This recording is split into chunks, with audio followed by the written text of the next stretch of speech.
Everybody, it is 9 a.m. We're going to call to order the Grand Traverse County Board of Commissioners apportionment and regular meeting for Wednesday, November 20th, 2024. It's 9 a.m. We'll start with our opening ceremonies. On rotation for invocation this week, we have Commissioner Walter.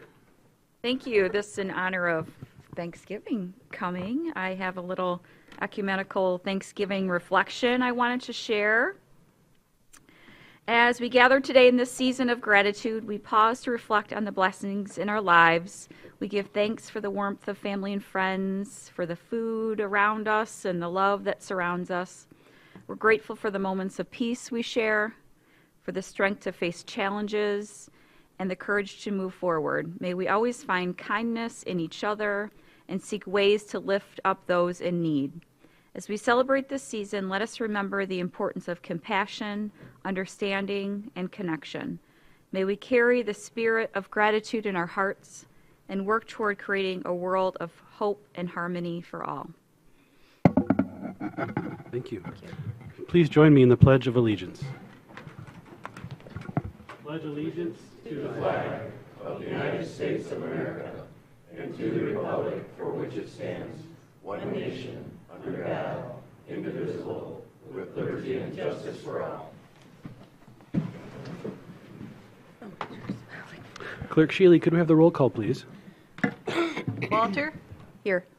Beifert? Here. Nelson? Here. Morris? Here. Flynn? Was that me? Yes. Here. Andrews? Talking in class. Here. Henschel? I am here. And Commissioners McAllister and Jewett are excused today. Yes, and on the note of ceremony, our thoughts and prayers are with Commissioner McAllister, whose mother passed. So he won't be with us today. Next is approval of the minutes for Board of Commissioners joint special meeting of October 14th, 2024, Board of Commissioners apportionment/regular meeting of October 16th, 2024, and the Board of Commissioners study session of October 23rd, 2024. Does anyone have any corrections or a motion to approve? Motion to approve. Second. Motion by Walter, support by Flynn, to approve all minutes as presented. Is there any further discussion? All in favor say aye. Aye. Any opposed? Motion carries. That brings us to first public comment. Bonnie, would you read the rules, please?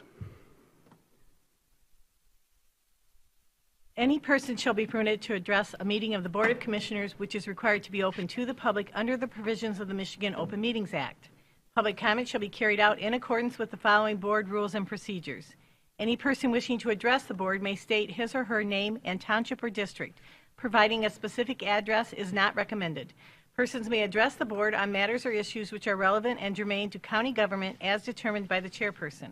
No person shall be allowed to speak more than once on the same matter, excluding time needed to answer commissioners' questions, if any. The chairperson shall control the amount of time each person shall be allowed to speak, which shall not exceed 3 minutes.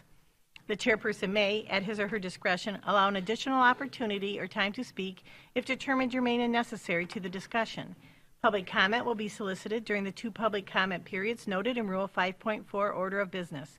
However, public comment may be received during the meeting when a specific agenda topic is scheduled for discussion by the board. Prior to the first public comment, the chairperson will indicate the topics on the agenda for which public comment will be accepted. Members of the public wishing to comment should raise their hand or pass a note to the clerk in order to be recognized and shall not address the board until called upon by the chairperson. The board shall not comment or respond to a person who is addressing the board.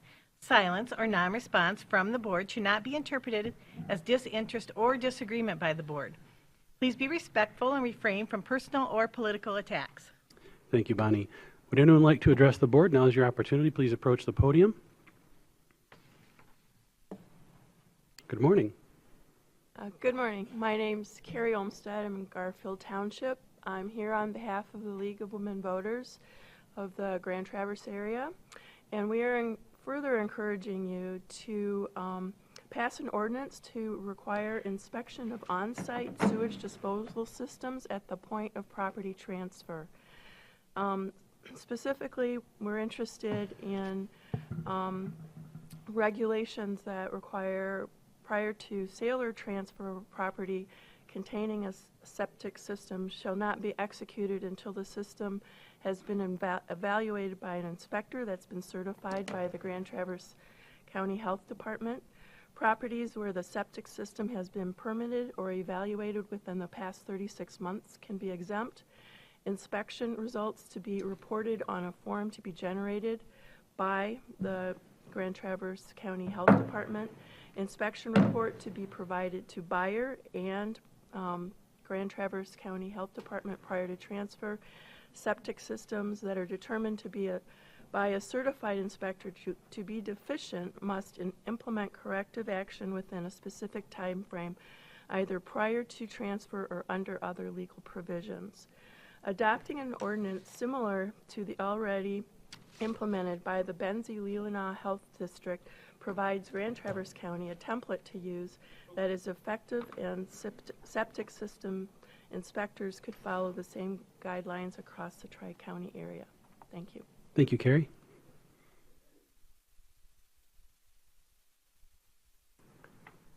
Feel free to line up so there's less pause in between. Good morning. Good morning. I'm Susan Lighthouser-Yee. I am here on behalf of Housing North in support of Northwest Michigan Supportive Housing's funding request to aid them in providing supportive housing to those with mental disabilities. And just wanted to give a little bit of perspective. In my role with Housing North, we are a housing advocacy organization, so we are involved in supporting various types of housing choice. And I think most recognize that we are in a housing crisis because of the gap between the cost of housing in general and the fact that incomes have not kept pace with the increase in housing cost. Also recently have continue to participate in the Homeless Coalition that is led by Community Foundation and Rotary Charities. So that's my lens through which I see the issue. Both national statistics and anecdotal conversations with local service providers indicate that about 25% of the homeless population does suffer from a mental disability. Also have communicated that these service providers are seeing increasing prevalence and severity of both physical and mental disabilities among the homeless population. And that seems to relate to this issue of the funding for housing for individuals with disabilities has not kept pace with the cost of housing. And sadly, that is putting more people into homelessness. Permanent supportive housing is a primary solution to both homelessness and housing insecurity. The supportive services that the organization, Northwest Michigan Supportive Housing, provides both rental assistance and support services, which help to stabilize households and also maintain positive relationships with landlords so that those housing units will continue to be offered to those with mental disabilities. Thank you for your consideration and support. Thank you, Susan. Good morning, Dan. Morning. Hello, Dan Buron. I'm a resident of Grand Traverse County and also the Executive Director for Goodwill of Northern Michigan. So we did not actually plan this. I'm also speaking on behalf of the NMSH's request for rental assistance and housing-based case management support. I did send a letter of support a little bit late last night, so I'm sure you guys had other things to be doing between 10 o'clock and this morning. But basically what I wrote was I'm in support of this, and I really want to emphasize that this was in coordination with the other providers within the coalition. We came together, we've been talking about this for a long time, about thinking about how do we really kind of move the needle on ending chronic homelessness, getting people off the street, getting people out of the pines, and what are the best leverage points to be able to do that. Obviously, getting housing is an important part of that. NMSH has been doing this for a very long time. They have a great track record working with private landlords in the community and working with individuals who are experiencing homelessness. And so I've seen how well they do and work with their clients. They've done a lot of work helping support us as well. So I really encourage you guys to consider this as an effective way to leverage the dollars in the system that is already created and really kind of taking this to the next level, being able to get people off the street. And I would just add that this is a really effective use of dollars from a cost-effective standpoint. I don't want to go through that whole part of it, but it's more expensive keeping people on the street homeless than it is to get people into housing. This is a really good use of those dollars to be able to do that. And also from a compassion standpoint, the social cost of being on the street is high. When people are stabilized in housing, they're more likely to be successful in treatment, they're more likely to be successful in keeping a job. And kids who are in the families are more likely to go to school. And we know if kids don't go to school, they're less likely to graduate. We know if they go to school, they're more likely to graduate. There's an economic impact for this as well as a social impact. And this is an organization that's very well versed in being able to do this. So I just encourage you guys to take a deep look at this, and we hope that you will support it. Thank you. Thanks, Dan. Good morning. My name is Christy Minervini. I'm a Grand Traverse County resident. I don't have too much more to add. I was ticking off all my points as Dan was just speaking. Thank you.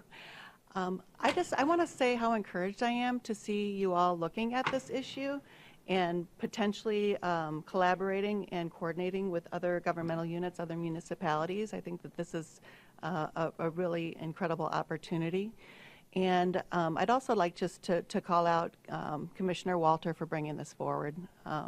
So I support it. I support you all. I'm really encouraged by the direction that we're going. I think it is more than possible that we would end chronic homelessness by 2028, and you all can have a hand in that. Thank you. Thanks, Christy.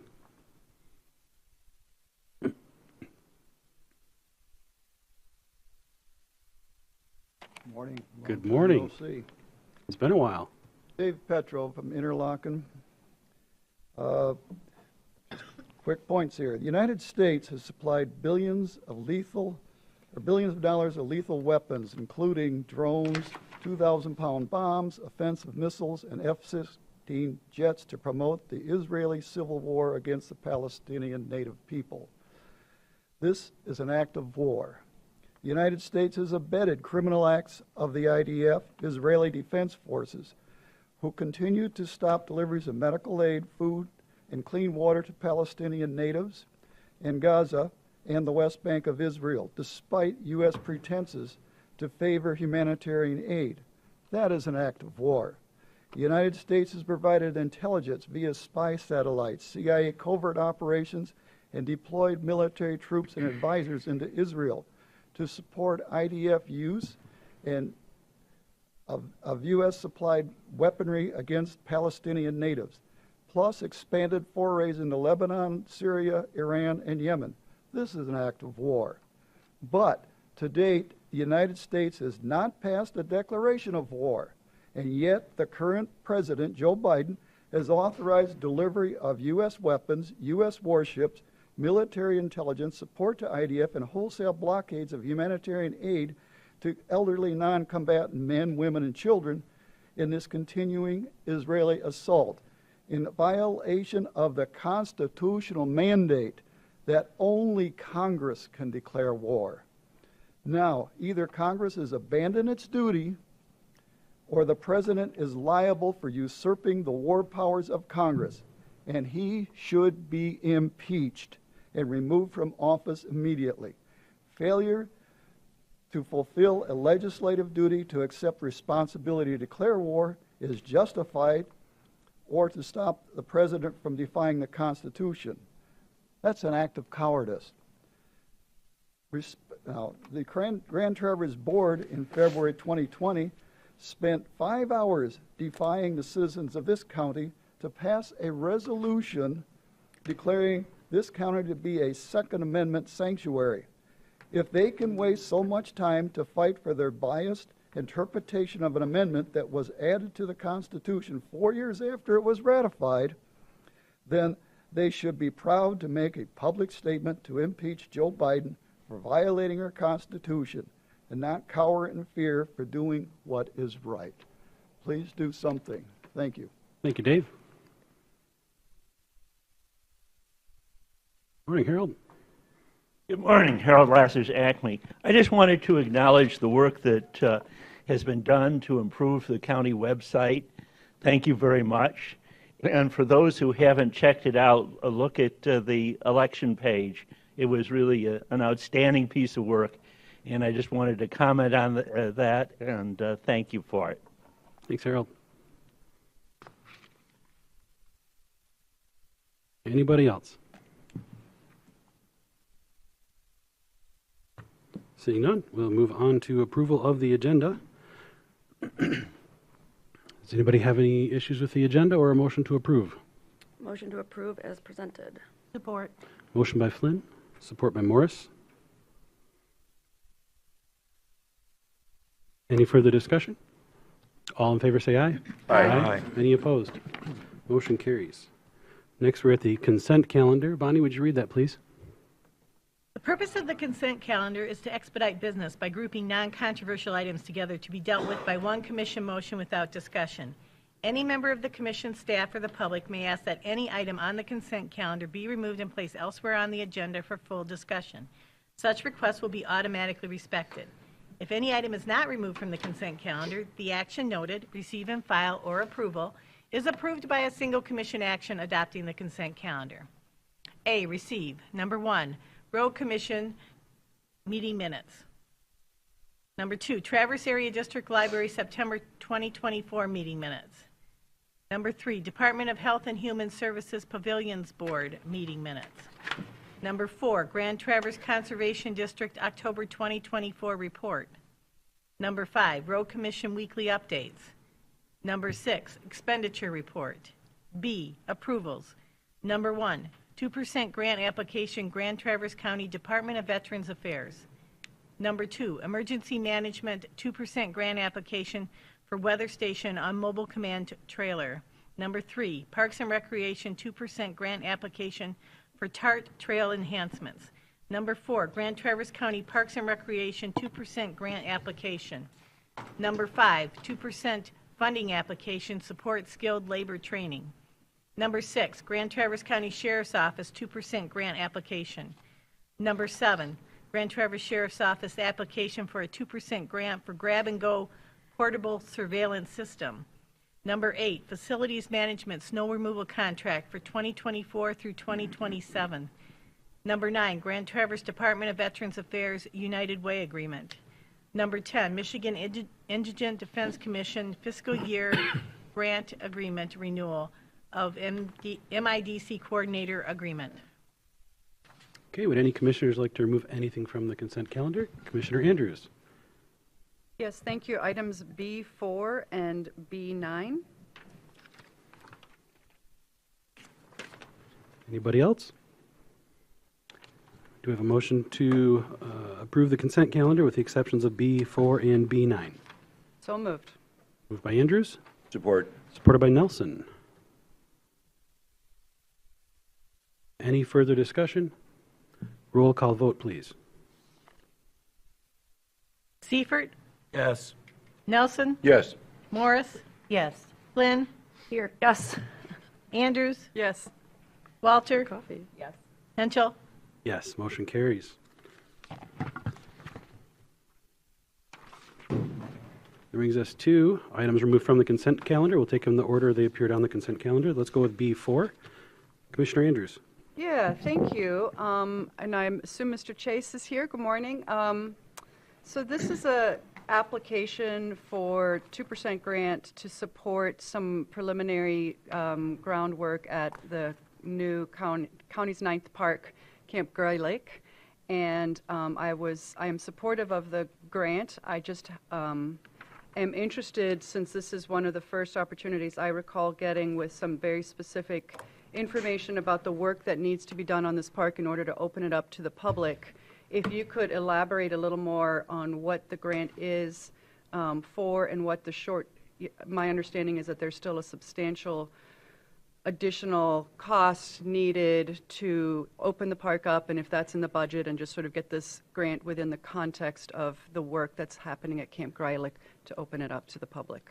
Yes, thanks for the question. So this particular item is requesting funding to help support trail work at the property. So of our in development phased plan to open the park property, or open the property as a park, we would begin with opening those trails. And there's a combination of hiking trails, trails that had been used for biking in the past, and then a disc golf course. Along that trail, there are a number of trees that need limbing up. There's widowmakers up above that we want to make sure that we take down before they fall down if somebody's on the trail. We also want to make sure that we clear the trail and in some cases bench cut the trail areas to make them both safer to travel and then more sustainable as well. And the disc golf course currently has, there's 18 holes on the disc golf course. The pads for that disc golf course were actually the old platform tent pads, and they took those off the platform tents, put them in place there, covered them with AstroTurf, and that's not a suitable surface. It's irregular and just not a good playable surface, so we'd want to replace those as well. We are in the process right now with the park of the property. I can't call it a park yet, but in the process with the property of cleaning out a lot of debris that is on property, and so this would be an additional step beyond that. So I understand that the grant application is for, I think it was 21% of the work that would be needed, 21% leaving $25,000, leaving $95,980 or 79% to be coming from the county. And that's from other requests that we have out through the budgetary process. So I guess my question is, are these part of the park's budget? Does this constitute additional funding? Is the $95,000, all of that is included in the 2025 budget? Can some of this come out of 2024? It is included in the 2025 budget.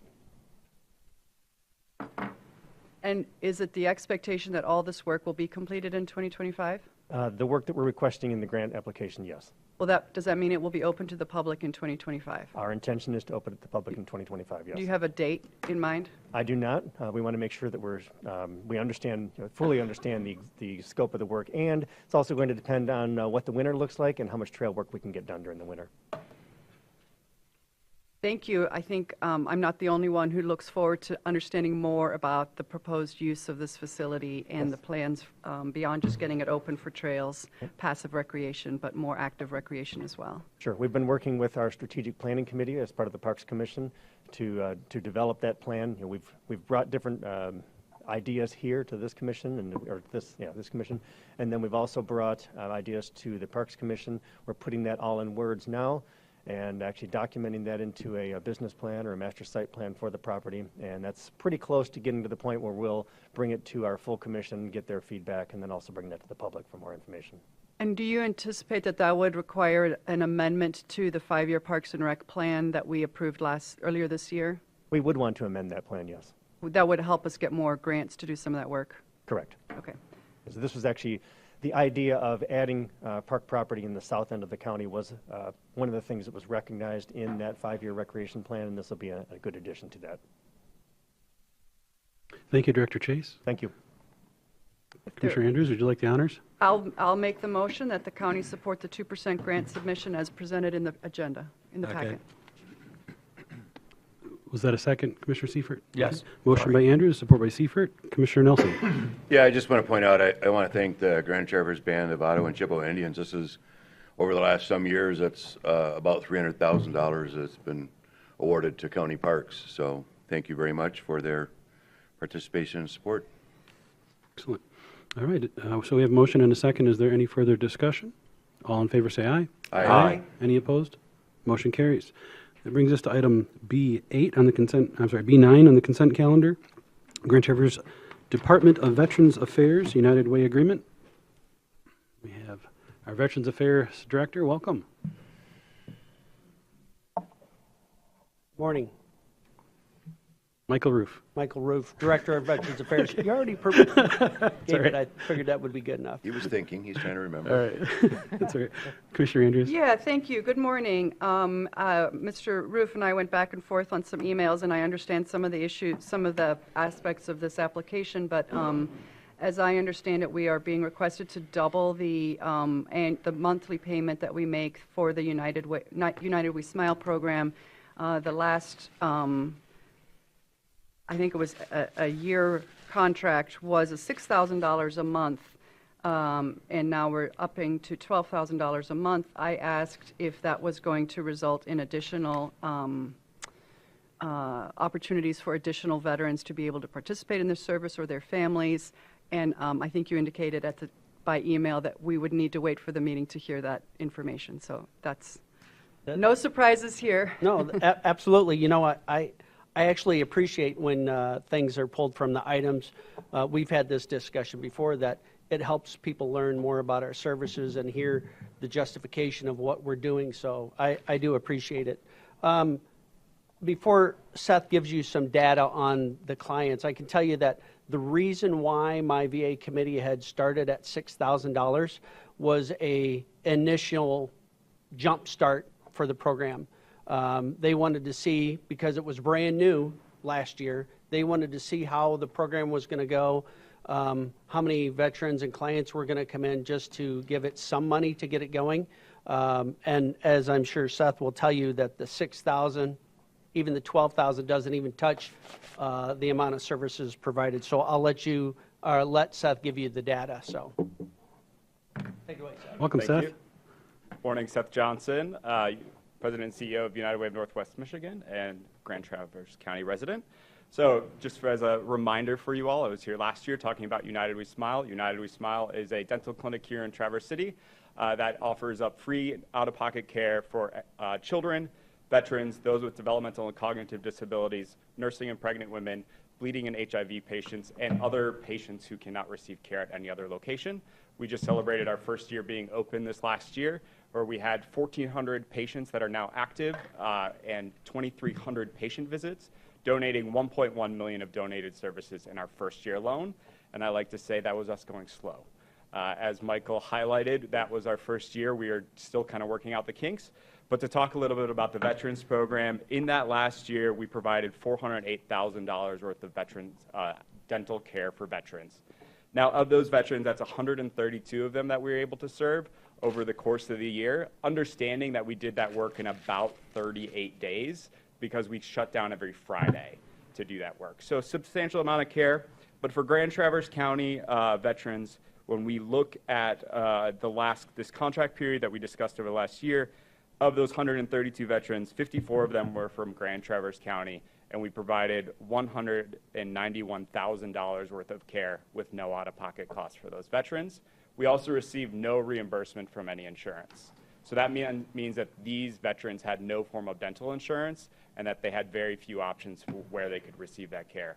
Basically, for them to receive care, they'd have to go down to Saginaw, and a lot of them needed very, very extensive care, whether that be a veteran who is from a Vietnam veteran who was Purple Heart Award as well too, who needed massive amounts of care to the whole side of his face, to younger 20, 30-something-year-old veterans who just need a couple of extractions. So the range of care is pretty massive that we see as well. Excellent. Commissioner Walter? I'm Did you have a sorry. follow-up? Well, deja vu all over again, because thanks for coming. I feel like you were just here, so time is kind of funny. And I remember the conversation last year was, are you sure this is enough money, right? You remember us asking you that?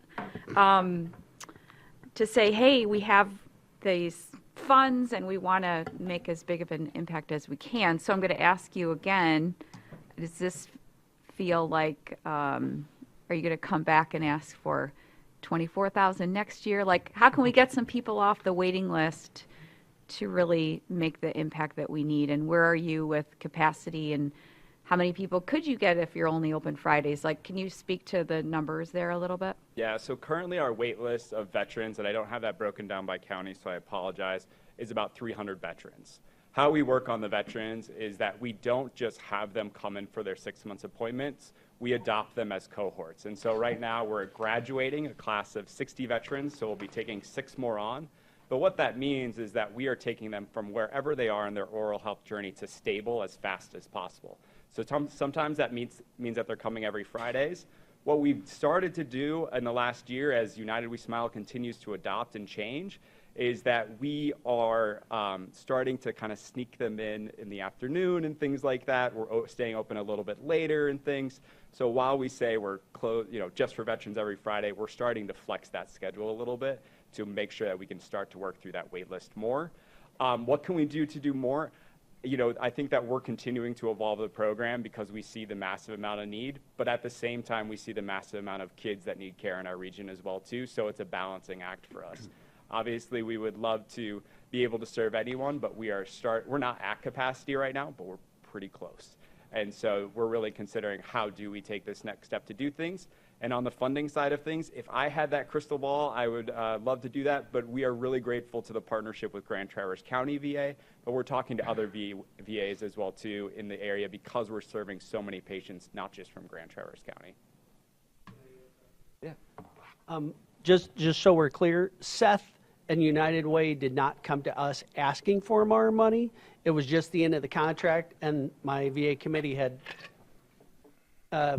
mirrored your sentiments from last year of we need to do more. So it wasn't that they came asking, but we knew the need was big, so they wanted to see what else they could do. So, Commissioner Andrews, did you have more?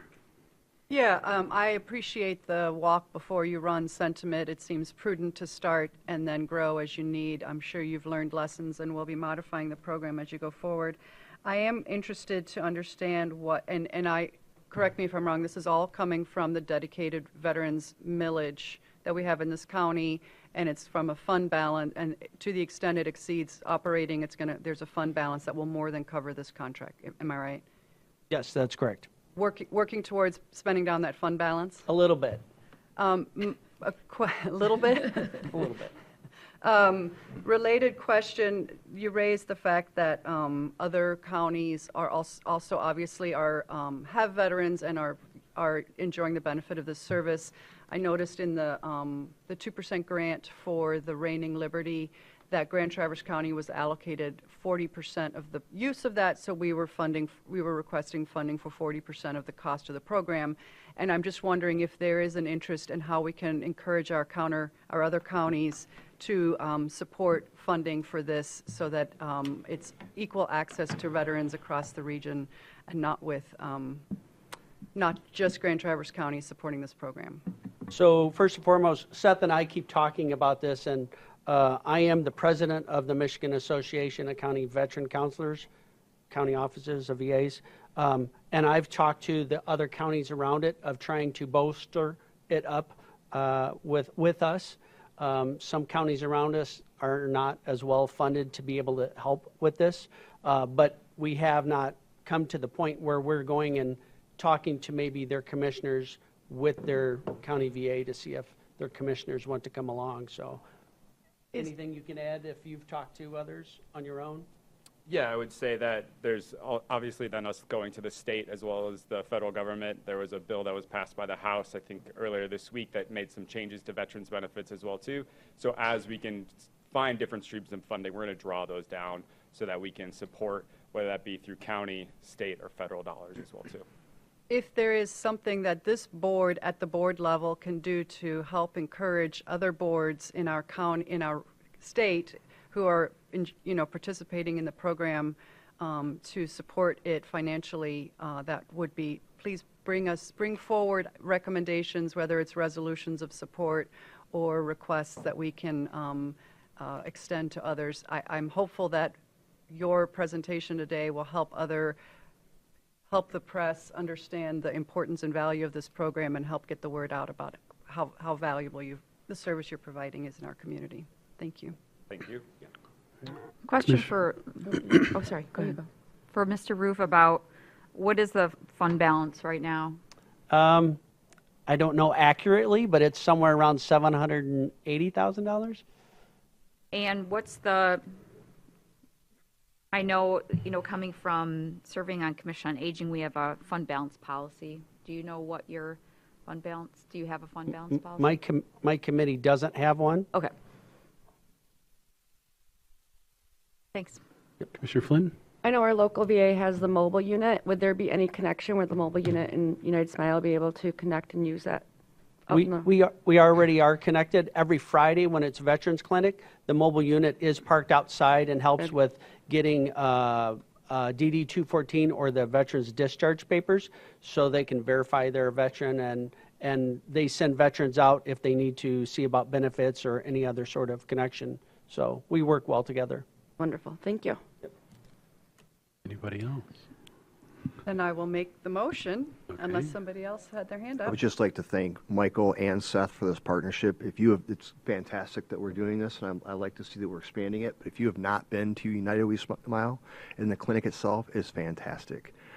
Very creative, new, novel way of approaching dentistry, and they've really considered things that I never considered about patient care and well-being while they're at the dentist. So thank you, Seth and Michael. Okay, I have a motion by Andrews, Second. support by Flynn. Discussion. I'm just curious, Seth, if you could briefly express the importance of regular care versus waiting until you need a whole new jaw. Yes, so make sure you brush and floss. Okay. That's out here too as well too. But Yeah. yes, oral health care is a massive importance, especially for kids, because you got me on the spot now. So oral health is just so important. It's such a baseline thing. You know, you can't focus if you have a toothache. You cannot. Tooth decay and cavities is the #1 preventable disease that we have, right? It just takes us taking a little bit of time in the morning to brush our teeth. And so we know the economic impact of that. We know the societal impact of that. These veterans that we've been able to serve, right? These are veterans where we do 2 or 3 crowns. They have a new smile. It means that we're also helping them in the clinic where we're getting them suits and ties. We're helping them with job interviews, things like that as well too. So I invite you all to come and check out United We Smile. We don't just fix teeth. We also try to fix entire families as well. Well, thank you, Seth, and United We Smile, and Michael Roof, and all the work that your veterans group does. So you have our support. All right, so we've got a motion and a second. All in favor say aye. Aye. Any opposed? Motion carries. Thank you. Thank you. Didn't plan to do a full presentation today, did you? All right, let's go to 9A. We have the 2024 millage rate tax request. Is that Mr. Bott? Good morning. This is basically to formally authorize the Road Commission millage that was approved by the voters on November 5th. Earlier this year in June, you approved the other millage rates for the county operations and county functions that are listed. I believe it's page 218 is the actual form. And we're asking you to formally approve the 1 mill that was approved by the voters for the road millage. Okay. I'll make that motion. Second. Motion by Nelson, support by Seifert, to approve item 9A, the Form L4029 as presented. Is there any further discussion? Roll call vote, please. Nelson? Yes. Morris? Yes. Flynn? Yes. Andrews? Yes. Walter? Yes. Seifert? Yes. Henschel? Yes, motion carries. Brings us to item 9B, the 2024 apportionment report amendment. Mr. Baker is here to address this for the commissioners, and Mr. Nordford has input as well if needed. Welcome, Jim. Go ahead and introduce yourself. Jim Baker, Director of Equalization. So we have had a couple millage proposals pass, so we need to amend our apportionment report for the tax rate request we were just requested and approved for the road millage, and Acme Township had a ballot proposal for their farmland open space preservation. So the apportionment before you has those 2 additions to it. And then in our last meeting, we had discussion about Kingsley area schools and the proper handling of the millage rollback. We've been through a process by which I believe it's probably best to authorize their original request. But I do ask that you would formally request an Attorney General opinion on this. There seems to be some discrepancy amongst my profession on which way to handle this, and it would be nice to clear it up for the future. I believe that if we asked for an Attorney General opinion on this, and then I ask that you formally release our attorney opinion on this so that we can just get all our cards on the table, approach it in a very business-like fashion and see what is the right answer and make it clear And it's a clarity that the whole state needs, in my opinion. Okay, so I discussed this with Matt just prior to the meeting. He said we could go to a closed session if you want to go into depth. I think everyone here understands, based on past conversations, what he's recommended. And he says that we should probably take a vote to, how did you say it? Go ahead, Matt. So you actually have included in your resolution in the packet the two things that Jim just covered, Okay. which is the request for the AG opinion and the waiver of attorney-client privilege from, I think it's an October 11th opinion on this topic. The most recent just topical input I wanted to provide is that on November 18th, we received guidance from the executive director of the State Tax Commission indicating that the form submitted by Kingsley is, in their opinion, accurate. And so they indicate our conclusions should not be considered legally dispositive, but they've provided their guidance. And I think that provides sufficient direction to the county to proceed in the path that has been presented here today. Commissioner Seifert. So moved. Moved by Seifert. Okay, I'm going to need that resolution, or that. It's in the packet. It's in the packet, Yep. okay. It's item 9B in the packet. We could read it, but it'd take 5 minutes. Okay, I have a motion by And I Seifert. won't read it correctly, so. All right, I will second that motion. So a motion by Seifert, second by Henschel, to approve the motion as, the resolution as presented in the packet. So what this does is, if you vote yes, we'll release our attorney-client privilege so that the public will be able to see what our attorney has advised us of, if they're interested in why we had a hang-up on this in October and what's happened since then. We're going to go ahead and pass it as directed by Lansing, and then it seems to be not congruent. What Lansing said is not really congruent with what a former AG opinion says. So we're asking the current AG to give us further guidance, or basically give the state further guidance on how to handle these particular situations. Can I just add one Please. point also? So originally, the State Tax Commission portion of Treasury guided me to that AG opinion that said that the rollbacks were continuous as if not expired. Mm-hmm. The new executive director, I think just a week new, in talking with other Treasury officials, has recommended that we look at it the way Kingsley has approached it. So it seems as if the State Tax Commission has kind of veered off a little bit from what they originally recommended to me 2 years ago. Jim, might this have an impact on many, many other districts throughout the state that have taxing jurisdictions doing things differently? I believe so, and it's my understanding that maybe there may even be a paper coming out in the Michigan Township Association process that explains how you can use a May meeting to skip a rollback versus doing it in August or November. And before 2005, when the election law the way it was in the time before 2005, there was never really this date hang-up where renewed authorization wasn't rolled back.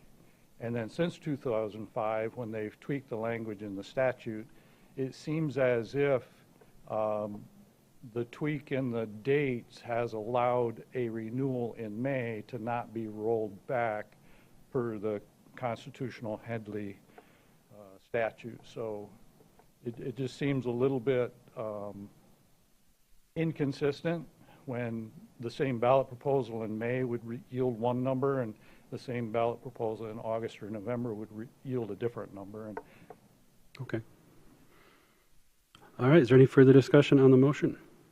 Let's have a roll call vote, please.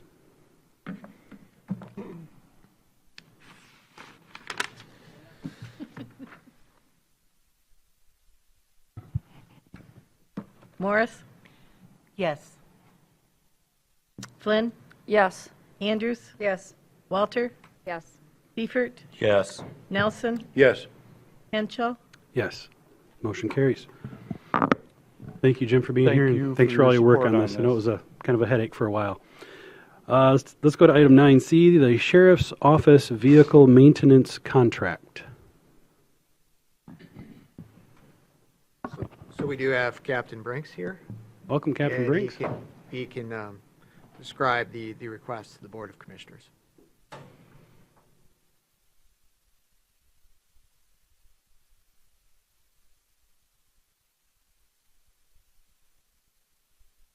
morning. Morning.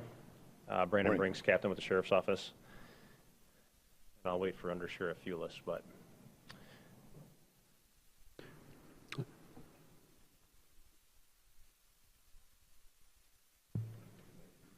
Good morning, Randy Fulis, Grand Traverse County Under Sheriff.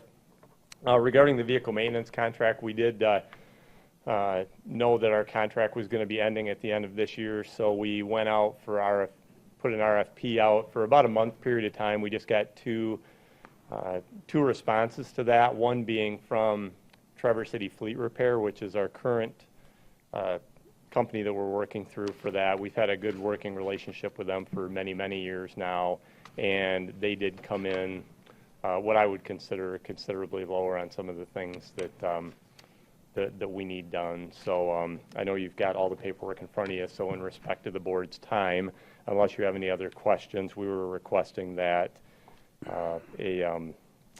agreement with Traverse City Fleet Repair be approved. Any major changes over previous years, Randy? No major changes, nope. Okay. So made. Support. Motion by Seifert, support by Andrews. Any further discussion? Commissioner Andrews. Just a quick question. Yes. I understand that a number of the sheriff's vehicles are leased. Does this contract cover oil changes for those leased vehicles, or is there a separate maintenance contract for the leased vehicles? There is not a separate contract for those. This would encompass all of them. Okay. Anything further? All right, all in favor say aye. Aye. Any opposed? Motion carries. Thank you. Thank you for being here. Item 9D, Project Alpha Engagement of Civil Engineering Firm, Monument Engineering Group Associates. Mega. Left their phone.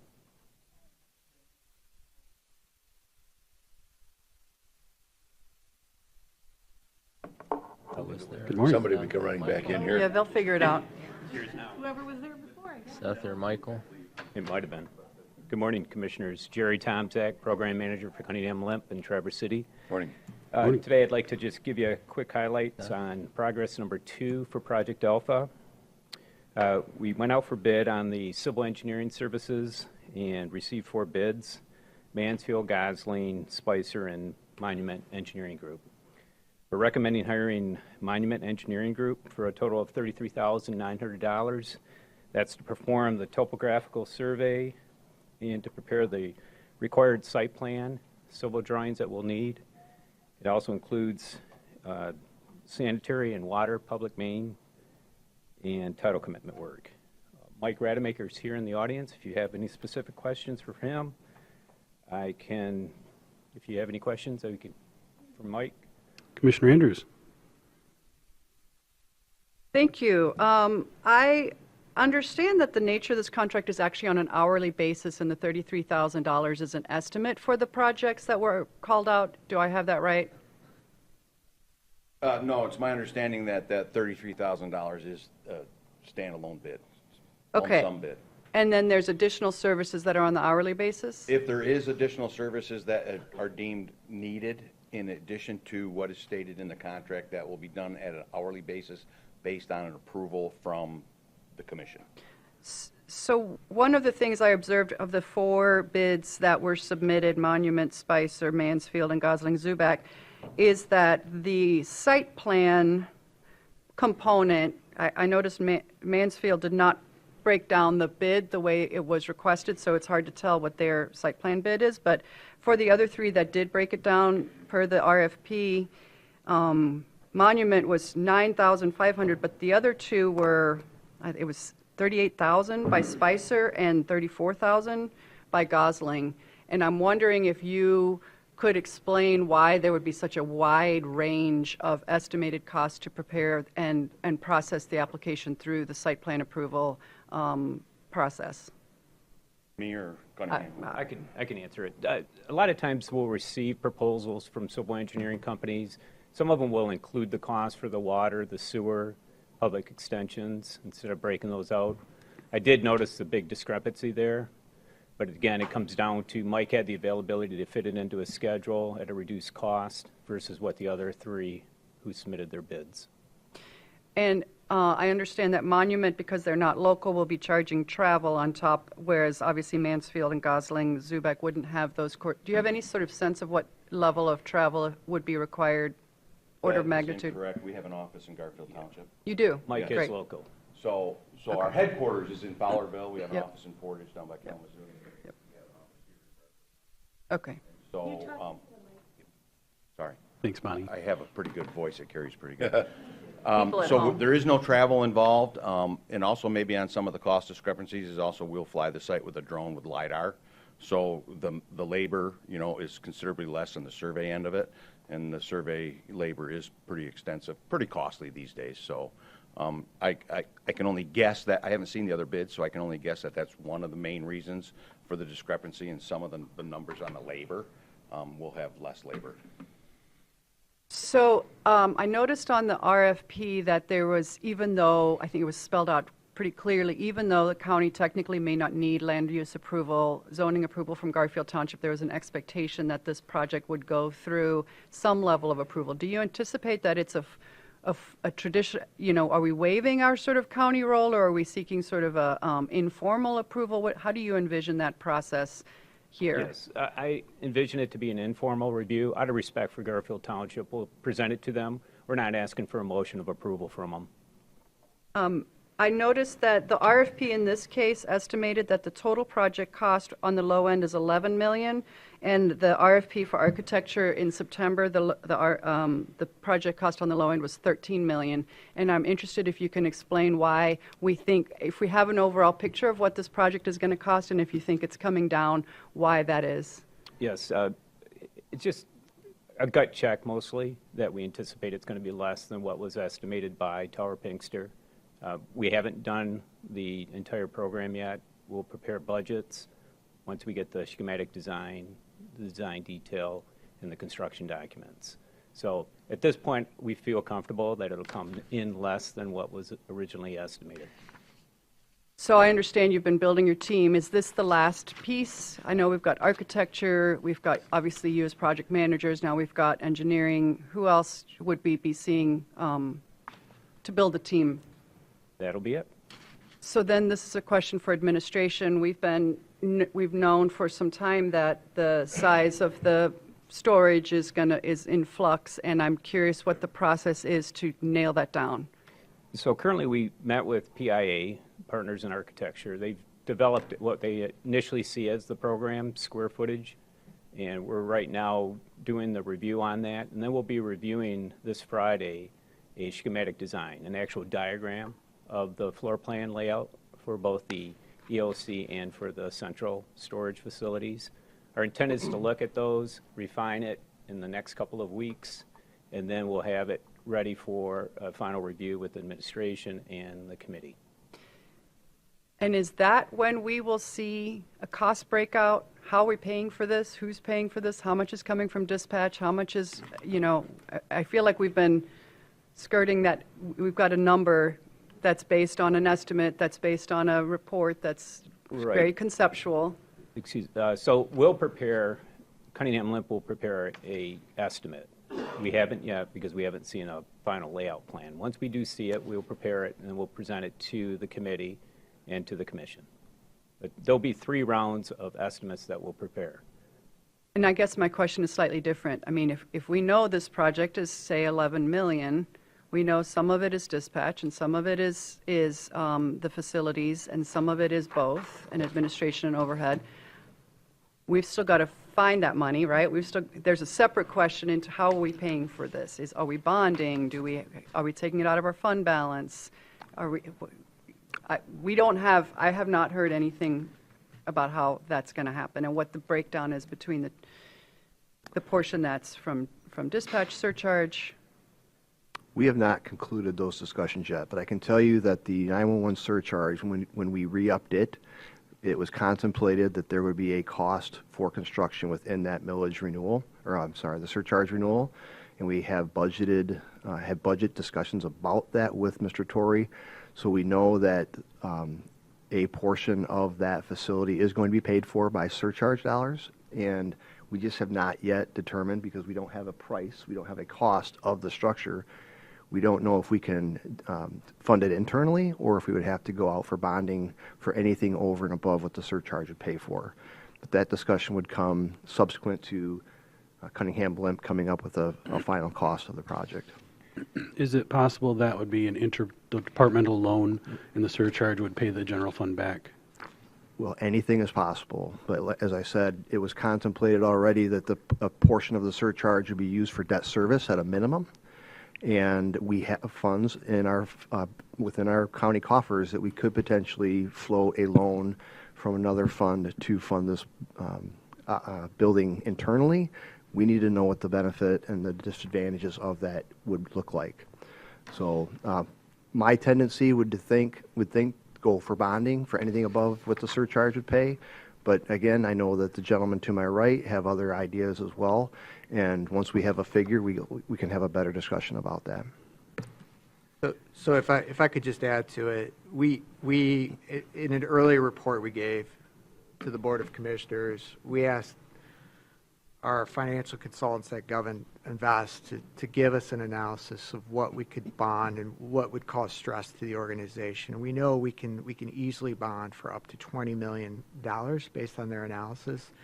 We did begin the process of doing grant scans. We did look at a FEMA grant, but unfortunately the timing and the level of detail they need that FEMA would need now, it just wouldn't work for us. But we are looking at grants, and as Nate indicated, we are looking at to see if we could do some type of internal loan, basically pay cash for this project. So just looking at the conceptual plans, dispatch is 9,000 square feet, facilities workshop is 53,000 square feet. I didn't do the math, but it looks like maybe, somebody help me out, 10, 20%? Is dispatch on a square foot basis? Different. That's not an exact analysis. Sure, and but so, yes. so that's my, so is that a working number? Is it a square foot, or are there things associated with the dispatch because it's a hardened facility that make it 2 to 3 or 5 times the per? Yeah, I wouldn't think it's a What we have internally, and Jason Torrey unfortunately couldn't make this meeting, but we do have written guidance from the state. I'm sorry, I forget the name of the department or the committee, but there is state guidance on this very issue on how you can use the surcharge to pay for capital improvements. So we have the guidance. We need to review it with Jerry and the team. I believe it's MPSC, and they did say if it's water infrastructure that has to go from, let's say, Lafreniere Avenue in, who pays for the water infrastructure? Is it surcharge dollars? Can it be exclusively surcharge dollars, or does it have to be a percentage based on use? All of those topics have been covered, and we've gotten guidance on it. And then we've talked before, speaking of the FEMA grant, about other grants because there could be an opportunity, especially if we're looking at sustainability factors, for IRA grants or other infrastructure grants that may offset additional costs. At what point in the process might we start? I don't want to miss any more deadlines, any more opportunities for funding, outside funding. We've been planning this for 8 months already. We've been talking about it. I just want to reiterate that, at some point, pencil to paper and opportunities for funding sources outside, it doesn't sound like dispatch could cover more than half at most. I'm estimating, maybe arguably more, but We think it's arguably more. Yeah. We do. Okay. Legitimately think it's about 50%.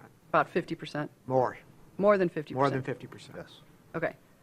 It would be helpful to have some sense of where there are grant funding besides FEMA, if there are state grants or there infrastructure wherever to offset both the surcharge portion, right? So that those dollars can be available or even reduced or otherwise not used for this and used for other things, as well as for the storage building. Okay, do we have a motion to approve? So moved. Motion by Andrews, support by Nelson. Any further discussion? All in favor say aye. Aye. Any opposed? Motion carries. Thank you. Thank you very much. Thank you for being here today. Happy Thanksgiving. All right. Thank you. Same to you. Does anybody need a break, or shall we continue? Comfort break. All right, let's take a short recess.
About 1 minute, please.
All right, if we could find our seats, please.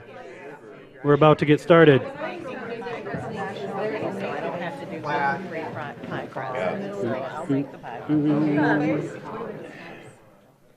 There's a big. Okay, we're going to call back to order the Grand Traverse County Board of Commissioners apportionment and regular meeting for Wednesday, November 20th, 2024. We're coming back from a brief recess. We are in our agenda item. We're at 10A, the funding request to support rental assistance and support services for permanent supportive housing. This was brought by Commissioner Walter. Would you like to present this? Sure. Yeah, thank you. So this is a follow-up. This is part of unfinished business. The Coalition to End Homelessness was here in the spring. May, was it maybe? Okay. Okay, thank you. And, we asked for them to, they gave us a lot of amazing information about the continuum of care related to all the different organizations that provide services to folks experiencing homelessness across our region, and all the things that are happening related to it, and then told us some things that counties can do to help with the problem.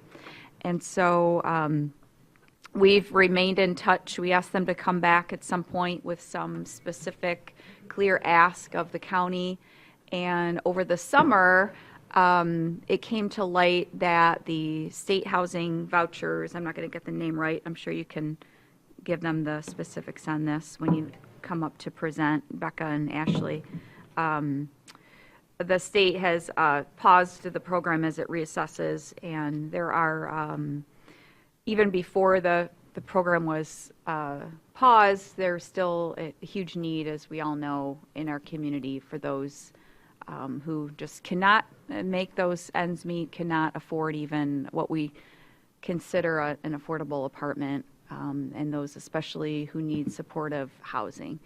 And so when the state ended it, it became, we were crisis zone already, and then we were crisis zone, I don't know what you call it at that point, when there were no vouchers at all. So connected again with the group to say, hey, how can we be a part of this solution? Is it something the county can do to help fill this gap from the state? What can we do? So they put together this ask of us this fall, and it's finally on our agenda. So welcome Becca and Ashley to give us a little more background to the request that's in the packet. So thank you for being here. Welcome. Thanks. Good morning, Commissioners. My name is Ashley Halliday-Schmann, and I am the Director of the Northwest Michigan Coalition to End Homelessness. And I'm here to just kind of remind us of what we talked about back in May, and really talk about how this request is part of a much bigger need and a complex issue. This isn't a one and done sort of a thing. This request will by no means, it's not a silver bullet. It will not solve our homelessness crisis in this region, but it can make a big impact. So to effectively address and end homelessness, like I said, we need to scale up everywhere. Commissioner Walter talked about the hold on the MSHDA Housing Choice vouchers. That has been in effect, I believe, since early summer.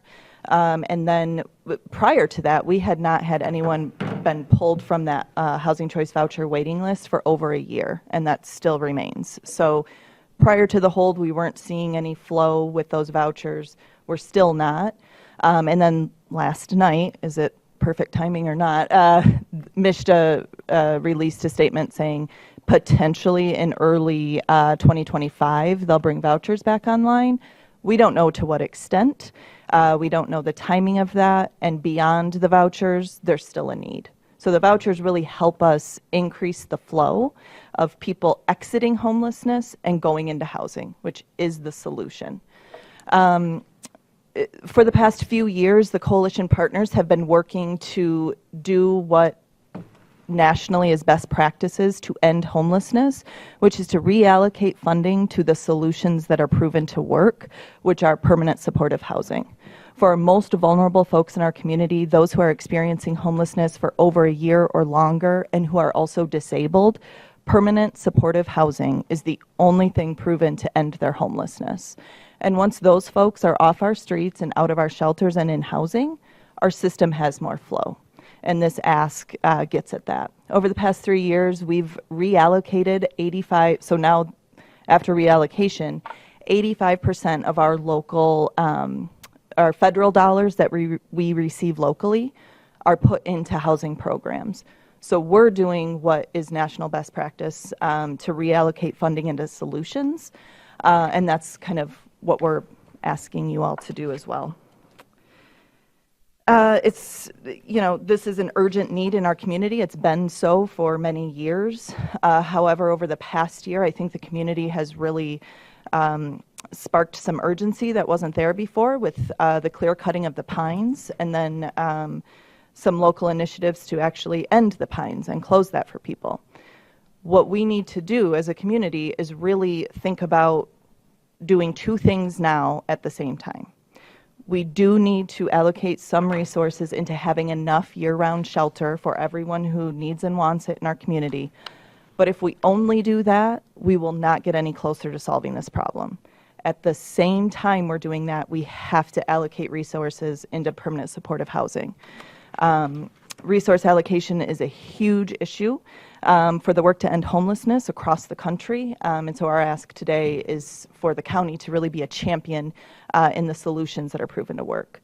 More people moving into permanent supportive housing and out of homelessness means less people on our streets and in our shelter. It decreases the strain on our need for emergency services, folks in the field that taxpayers are already paying for by first responders, police department, emergency medical. All of those things go down once people get into housing. And then I think Dan spoke to this. It's an opportunity to actually stabilize people in our community. It is next to impossible for folks to be stable while they're experiencing homelessness. Once they get into programs like Northwest Michigan Supportive Housing, they're able to really regain this new sense of life and focus on the things that they're not able to while they're experiencing homelessness.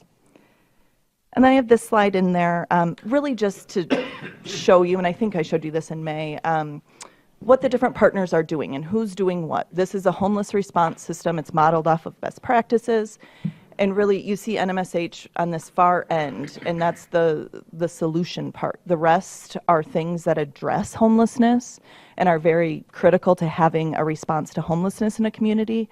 The solving it part is being done by Northwest Michigan Supportive Housing, Goodwill of Northern Michigan, and the Community Action Agency. They are all doing those housing with support programs.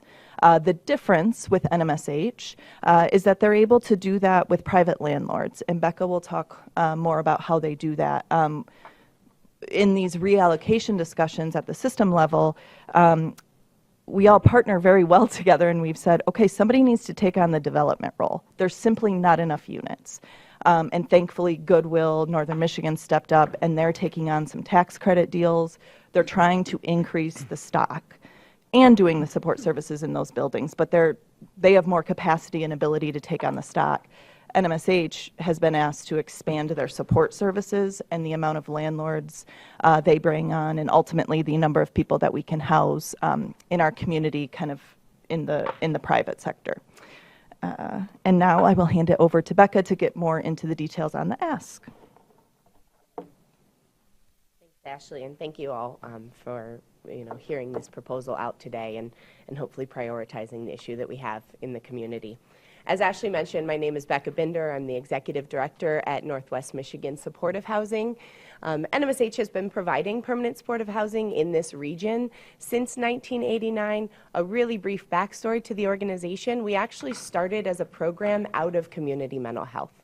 So shortly after deinstitutionalization happened and the closure of the state hospital, CMH had identified a really significant need for people with severe and persistent mental illness, and that the challenges that were presented there in their ability to obtain housing and also maintain that housing.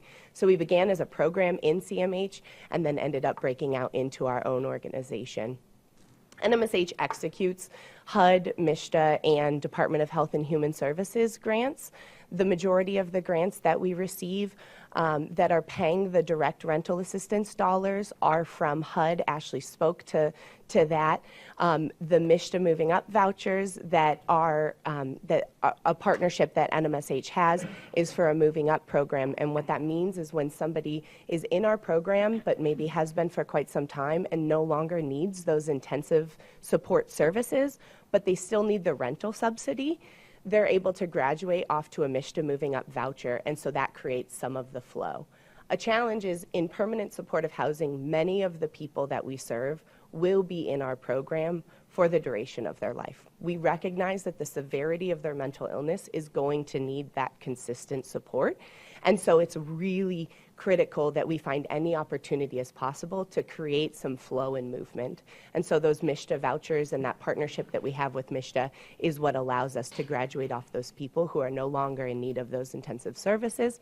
They do still receive a rental subsidy through the voucher system, but it allows us to then bring in and house more folks who are currently unsheltered.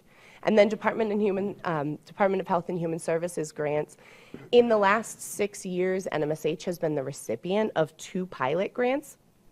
Those pilot grants, there were only 5 organizations. Both times, there were only 5 organizations in the state of Michigan that were chosen for that pilot program, NMSH being one of them both times. I do think it does speak to us being a recognized leader at the state level. We talk a lot about the costs of homelessness, the cost to our emergency systems. Back in 2018, one of those pilot programs was specifically across, it was a collaboration between, in support of, from Department of Health and Human Services. It was a cross-reference of Munson's emergency department highest utilizers, cross-referenced with our homelessness management database system, and we targeted and identified those highest utilizers of our emergency systems, specifically the emergency department. NMSH housed and supported those 15 households and individuals and immediately started to watch that reduction in costs of emergency services. So again, when we talk about that stabilization of people in housing, the health challenges and the negative health impacts that have, that people who are unsheltered have are significant, and that is being pushed on our emergency services, and it's preventable. We do service Antrim, Benzie, Grand Traverse, Kalkaska, and Leelanau counties. We are primarily located with our rentals right now in the Grand Traverse County area. However, it's based on we're an organization that offers tenant choice. So if we have somebody, say, from Benzie County who's unsheltered here in Grand Traverse County, because this is where the outreach services and the shelter services are, when they are referred to us and we are looking at placement back into housing, we of course always want people to be housed in the community in which they identify with and in which they come from. Ideally being closer to support services, familiarity, and really hoping, to support that overall stabilization of them. And then as Ashley mentioned, what's unique about NMSH is that we do private landlords and apartment complexes. We are a smaller organization, and we do own and operate 6 properties. 2 of those, they're all within the Traverse City limits. 2 of those are tax credit properties, the LIHTC tax credit properties. However, the 4 others are owned outright by the organization, and those are really utilized to house some of those most vulnerable people coming from the streets. But it's not done without private landlords and apartment complexes. We work with over 40 private landlords in the community. And I think it's also important to recognize that not only are we able to reduce this cost and pressure on emergency services to improve the overall health and wellness of people in our community, but the organization is also specifically partnering with private landlords because that's their business. They're also business owners in this community. That's their livelihood. And I think it helps to create for a well-rounded circle of how we implement this work. And then our apartment complexes, NMSH has a handful of partnerships with complexes in the community to actually carve out memorandums of understanding so that we have designated units. So for example, the Cottage 36 Lofts at the Commons was the first initiative, or was the first apartment that sort of kicked off this initiative for us. And they designated 3 units in each of their they have technically 2 different properties that they have their rentals under. And we have 3 units in each of those properties and a memorandum of that. And so what happens is those 3 designated units, if one of our people move out, it doesn't go back to the long waiting list. It comes right back to NMSH. And we have that with a handful of other properties in the community. So we are also not only private landlords, but we're really targeting what are those new developments in the community, the ones that are affordable within the rental rates that we're required to pay, and how can we also create those partnerships.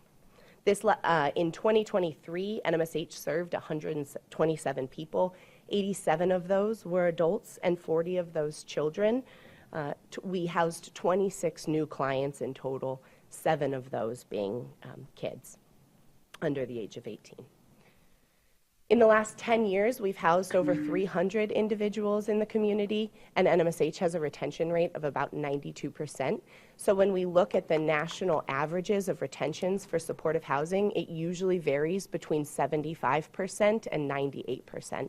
So NMSH is right there on target, on the higher end, really, of what those recommended retention rates are. When we talk about retention, what that means is that when somebody is coming from homelessness and we place them into housing, they retain that housing. They're not returning to homelessness.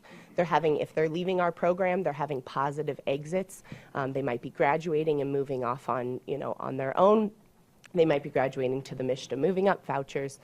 There's a variety of options there. But ultimately, that I think it demonstrates and speaks to that, PSH does work.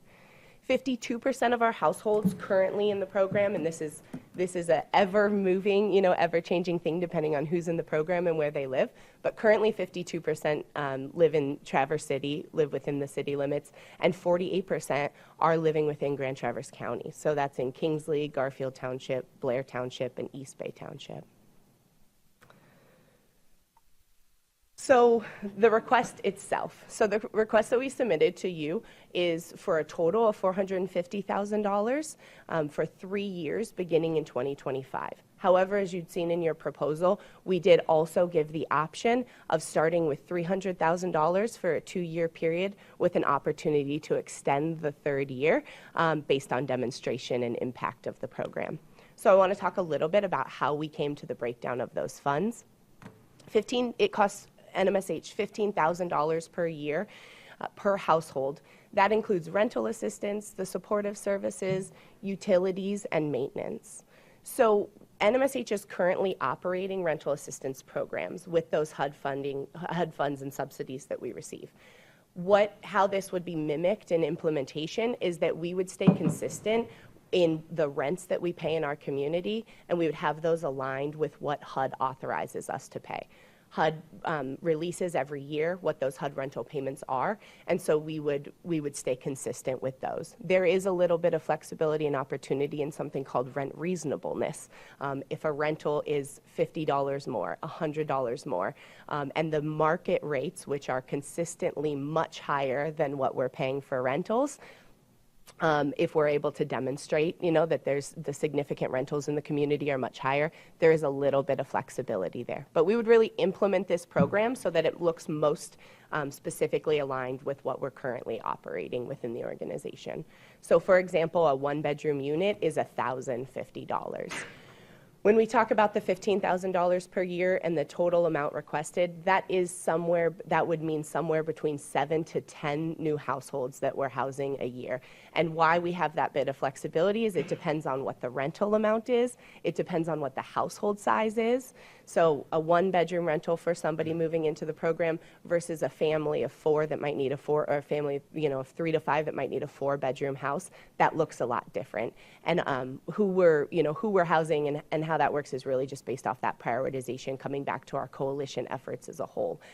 So that's why we have a bit of we've built in, if you will, a bit of flexibility there to say 7 to 10 years, or 7 to 10 households a year, because it's really hard to determine up front what those household sizes will look like and what those exact dollars will be.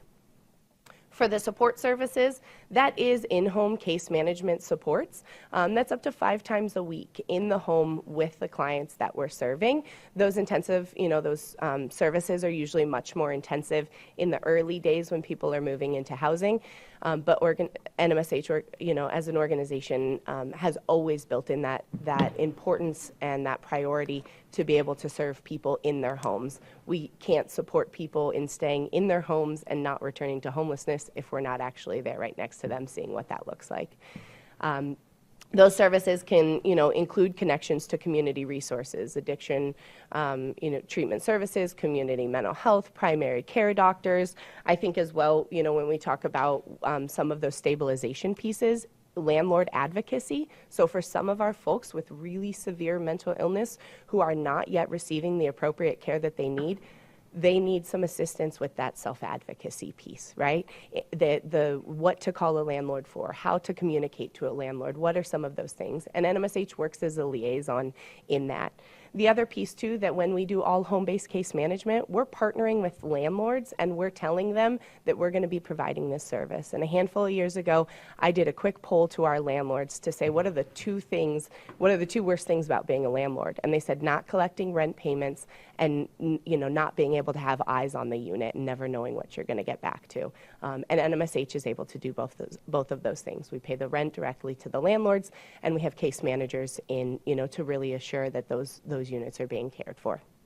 The other thing, too, when we talk about stabilization is income. People are able to reach a greater level of independence when they are self-sufficient with some of that income. And so our case managers work really heavily prioritizing upfront that access to income, whether that's disability benefits, Social Security benefits, or, returning for about 30% of our families, they're returning to families or individuals returning to the workforce. The utilities and maintenance piece of that as well. I think it's important to recognize that over the years, as we've seen a significant increase in in the rental market in the community, we've also had a challenge in some of those, in seeing many landlords also breaking out the utilities. When I started this work over 10 years ago, I feel like you could find $600 for a 1-bedroom unit and the utilities were included in that. Maybe you had to pay gas or electric. We're now experiencing that water, sewer, trash, gas, electric, all of those things are not included in the rent. And so we're really seeing sort of this stretch in the rental rates itself and this heavy take on in the utilities. And that's something that NMSH, NMSH puts utilities in our name as an organization. And so when we're working with our tenants, if they're coming into the program with 0 income, once they have that income, they're paying 30% of it towards their rent. And then as their budget supports, we're starting to move those utilities over into their name. And then general maintenance and repairs that might come up that are responsibilities of the tenant. So again, the total amount requested is $450,000. And for a sustainability plan, as Ashley mentioned, there is, our hope where this original proposal came from is that there was intention that with the shortfall of the housing choice vouchers, we would really be able to use this as, to fill that shortfall and to fill that gap. But at the end of the day, if we are to soon see that the MSHDA housing choice vouchers, specifically for us, the Moving Up program continues, We're thrilled for that. It still doesn't meet the need that we have in the community. And so I think it's really important today that regardless, we are continuously asked to be doing more with fewer and fewer resources. And so this would be an incredible support to the organization and specifically the people being served. It would also allow the county to use funds to move people out of homelessness. More people into housing, less people off of the streets is overall, a healthier and more vibrant community. We'll track success. We currently track metrics like housing retention rates, cost savings, participant outcomes. They're already being measured. We measure them on a quarterly and annually basis by the coalition, but we would happy to share that with you all on a quarterly or annually if needed, and give you those progress reports. And I think most importantly, it would also be an opportunity for the commissioners to invest in this work, in this crisis in our community, and invest in the solution for it. It would also be an opportunity for you to see firsthand how this works. I have had the pleasure of doing this work in this community for the last 13 years, and I have to just share briefly, I connected the other day when I worked at the Goodwill Inn in the front desk there as a housing support worker. I used to work the midnight shift, and there was a client who was going through really significant challenges and really significant needs. He moved into NMSH's program back in 2016, and the other day I had to step in for one of our case managers who wasn't available and go out and meet with him. And it is absolutely incredible to see how he's doing today, an entirely different person. And he said to me, this housing, this is the most stable thing I've had. This is what changed my life. His road has not been easy. It has not always been the prettiest. But when I tell you that he is an entirely different person today than he was, almost 10 years ago, I think that speaks to the work. And we would love the opportunity to show you all of the people that we're serving that have those outcomes. So thank you for your time and consideration. Thank you. Is that presentation available on the website? They're going to send it to me, and I'll add it to the minutes. Okay. Our apologies. We didn't know it was to be emailed in advance. All right. Commissioner Walter? Yeah, I just wanted to bring one more piece of information to the table for consideration. I did reach out to administration.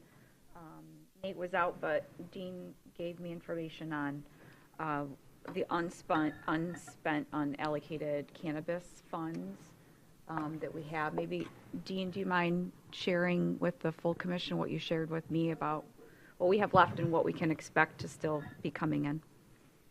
I did not bring that with me, but we do not have, the one unknown, as I mentioned, Commissioner, was that I don't know exactly what the state will be paying to us, but if it's the same amount that they did for 2023, which I think was $886,000, we have not budgeted that full amount, and so there would be funds there that we could budget to use or to consider.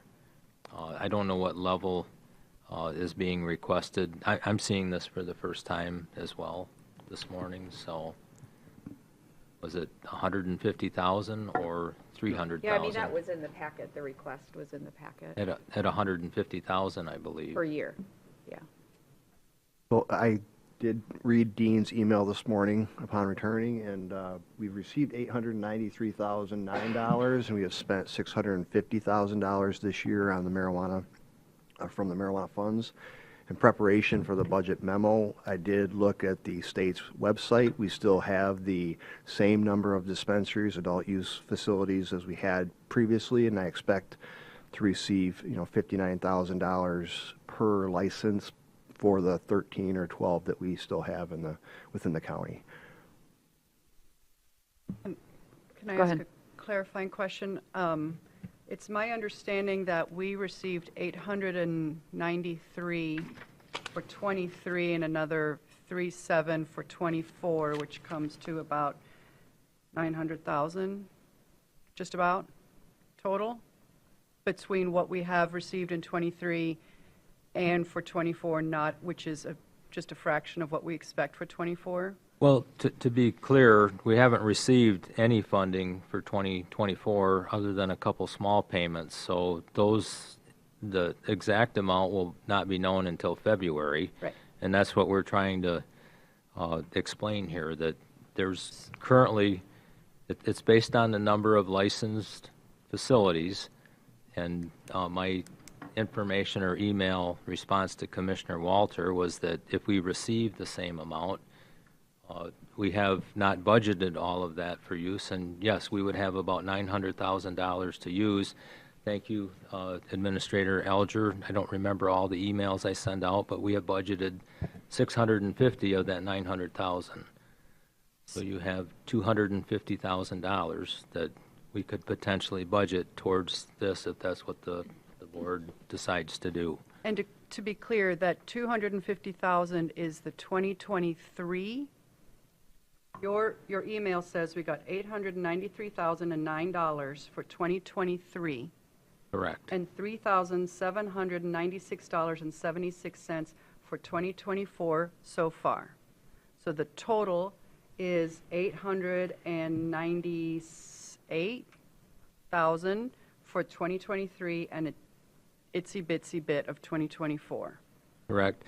And of that, we have allocated 650, 500 to Camp Greilich and 150 to Pine Rest, as I understand our motions to date.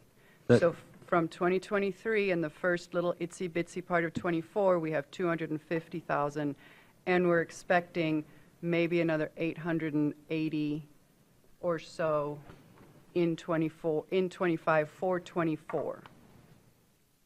Are those numbers? I'm not sure that I follow that. The amount that we received earlier this year was actually recognized as revenue in 2023 based on the accounting standards. So for 2024, the amount that we'll recognize in revenue is approximately $900,000, but the bulk of that will not be received until the end of February 2025. You have, for all practical purposes in 2024, that $900,000 amount to work with, of which $650,000 has been budgeted for items that have been approved by the board this year. You have the $250 to work with at this point, in my opinion. And as I understood, the $500,000 to Camp Greilich endowment, there was an initial $250,000, and then there was a potential match based on if and when they receive future grants. And my understanding is that would be a future allocation, although I'll admit the minutes aren't very, that, I remember the discussion, but I think that I think we set it aside out of Yes, the. I budgeted the full $500,000. I can't make that budget amendment in January or February, not knowing, so I just assumed, and the safe thing to do budget-wise was to budget the full $500,000. In December, we should be asking the Community Foundation where they're at, and that could free up some additional funds as well. We have made the $250,000 payment, and the other $250,000 was budgeted just in case we hit that target by 12/31 of this year. And we do know that we have received an initial report from the Community Foundation, and they are receiving funds. So we recognize that there's going to be an opportunity for us to use that $250,000 that was set aside. You mind sending that total side story, but do you mind sending that report along to everybody? I feel, and John is here As as long well. as it doesn't have any It was specific names on it? No, it was it does. It's a draft between their administration and us for review. But yes, once we get it in a finalized form, certainly. Even just a number, right? Just that's committed. That'd be helpful. Commissioner Seifert. Mr. Bott, so that $250,000 of marijuana licensing funds that are available, that's actual money we've received in our hand, or it's projected money to receive in early 2025? It's projected money that we should be received, but based on the information that the administrator has found, I'm pretty comfortable we'll actually receive those funds. Okay, thank you. I thought that was money we received Yeah, in 24 for 23. I'm confused. I think you indicated that we got it in 24, but it was 23 funding, and that's in the bank, so to speak. Correct. And of that, we've allocated 650. No. For accounting purposes, what we received in February of this year was revenue that was recognized in 2023, and that was used, it was added to the fund balance, and that caused or created the additional fund balance amount that we could allocate. We have not received the $886,000 payment at this time. We don't have the money that we received earlier this year. We have received it it was received in February of 2024, but that was recognized as revenue in 2023 per the accounting standards. If it's measurable and available within 60 days of your year end, it's recognized in the previous year. We have not received 2024's money at this point in time, other than the 2 small payments that have come in. But the money we received in February of 2024, $890,000, which was, for accounting purposes, counted as 2023 funding. We have it, we received it, and we've allocated 650 of it. No, We didn't. What did we allocate 650 of? Toward what we're getting in February. Correct. Well, the budget amendments this year covered the amount that we're expecting to receive for marijuana Fund balance, funds. which one should, CIP. What did we receive in February of '24? Approximately 800 and, I think the number is $886,000. Okay. We should be receiving approximately the same amount in February of 2025. Right. Which will be recognized as revenue in 2024, which is covering the $650,000 in expenditures that have been approved. The funding for Camp Graylick, and I forget what the other Pine amount was Rest. for. Okay. So can I ask, sorry. Actually, I have a question, Mr. Alger. Yes, sir. Later in this agenda, we have a budget presentation and discussion. Are there items that have to be trimmed to balance that budget? No, we have already taken those steps. It's balanced? Yes. And then there's other requests that will be presented to the board, that things that you are not recommending? Correct. Okay, so if any of those things are things the board chooses to add back into the budget, it would need a fund source such as the one we're discussing as well? We are going to present a balanced budget today, so anything that is added to that would be an additional revenue that we'd have to find. Right. So I guess just for point of discussion, if the board feels strongly about anything that was not recommended in the budget, there is a finite pie to deal with. That's all I'm going to say about that. Do you have another question, Commissioner Andrews? Yes, so to Commissioner Seifert's point, if I understand if the commission were to approve the request, it would be in the form of a services agreement, and the services agreement would be a 2-year or 3-year services agreement that would have an annual services rendered and compensation in return. Is it feasible, or is there any precedent for drafting an agreement where it identifies the funding source, say in this case cannabis dollars, and then if the funding dollars don't materialize, that gives us the opportunity to revisit the funding source that is available to fund the commitment, the service? Yes.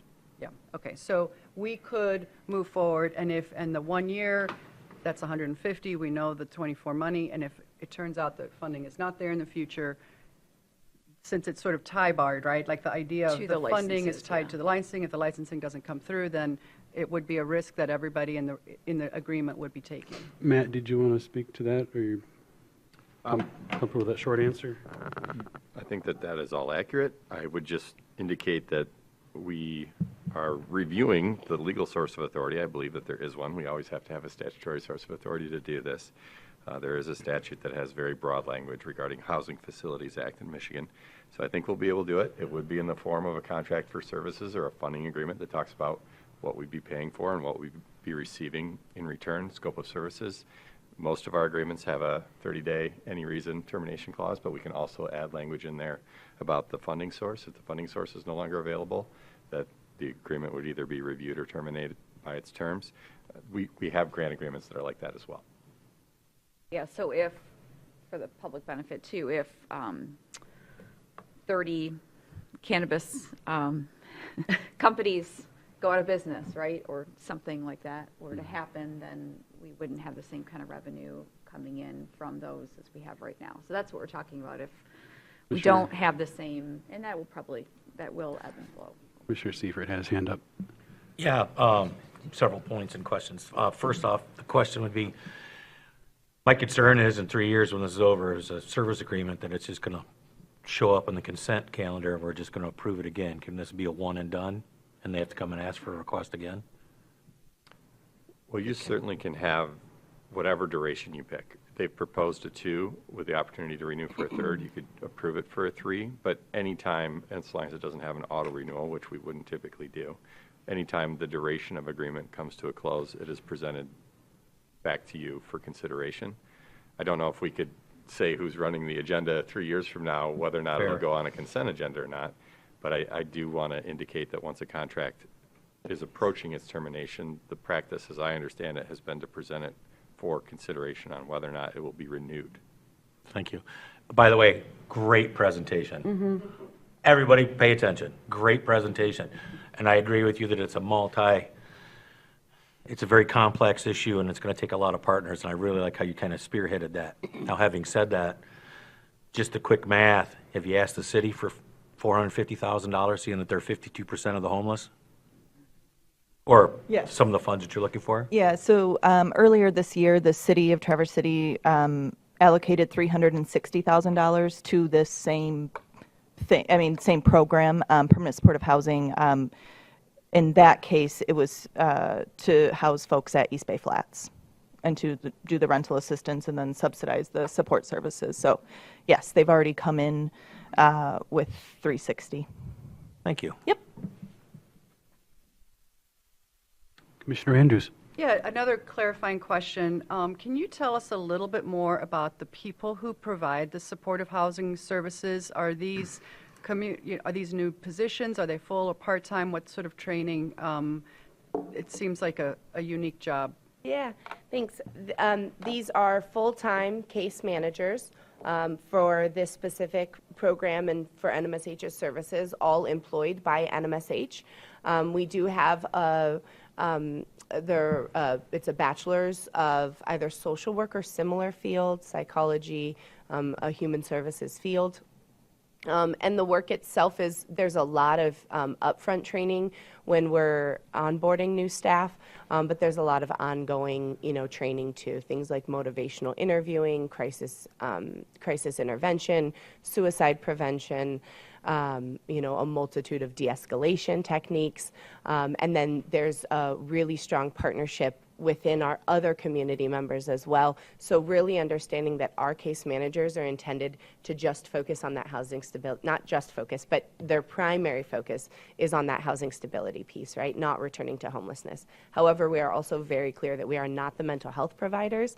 We are not clinicians. We are not therapists. And so that's where we work really closely with those other providers in the community.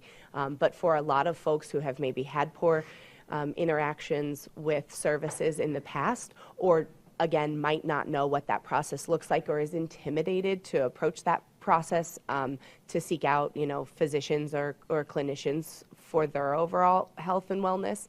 Our case managers really kind of bring them alongside and go to those appointments and really make what we call warm transfers to help that. The other thing, too, is I think what is very different, I think one of our first slides said, why now?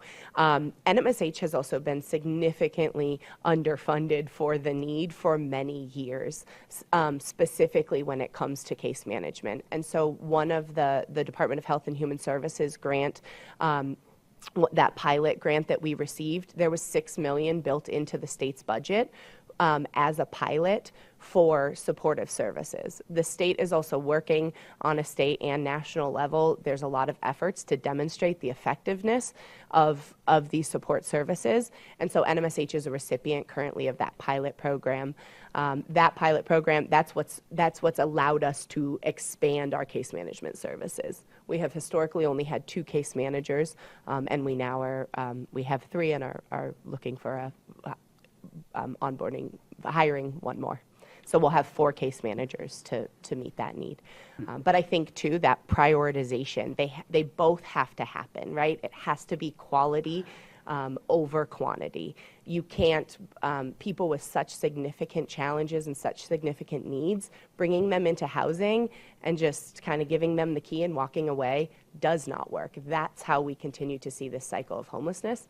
And so we're fortunate to be in a place today where we have expanded our staff and we are prepared for that before coming to you in this proposal. Commissioner Flynn? I will reiterate, Commissioner Seifert, this was a great presentation. Every question I wrote down, I ended up crossing off because it was answered by the next slide and so forth. In my travels to NACO and MAC, you know, running into other commissioners, this is a process, this is a system they put in place with ARPA money in many cases. So I feel good about using cannabis money. I wish there was more of a process or more of an application or more, you know, I think we've always reiterated with all of these dollars that we have, that we need some kind of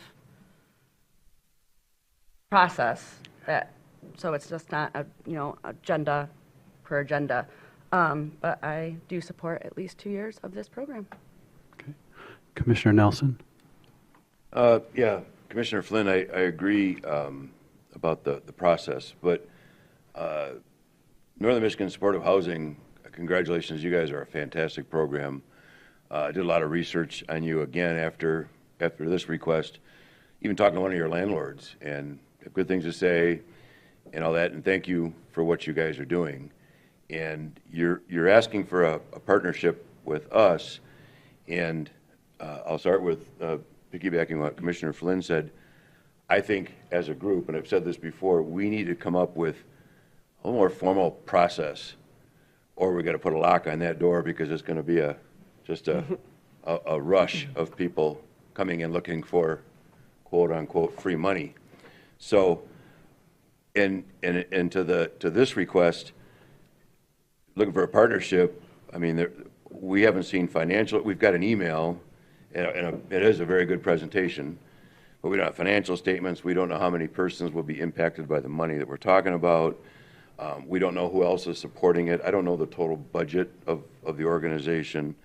There's other counties served, but it sounds like all the service is being done in Grand Traverse County right now, if that's correct. We talk about metrics. We haven't seen metrics, and this is not a criticism of you. We don't have a process. You don't have a form to fill out. You don't have a way to make application. But I want to stay in our lane on what we do as a commission and what we do with the budget and what we have to remove from our current budget that we've been working on to make this work. So I don't really want to say no. I have to say no today, but based on an email that comes in and without a process, I can't support this, and it is no way reflective on this organization. It is not your fault. You guys are doing great work, good work for the community that I live in and that we all serve.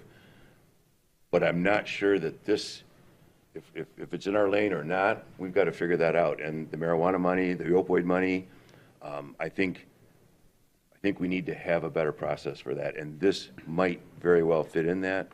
I just don't think, I think we need to really focus on that, whether it's a study session or something. We've got to figure out a way to do this or get that lock on the door, because I mean, I know about 50 great organizations in this community that we can have, any one of us can bring to this table, and all of them are good.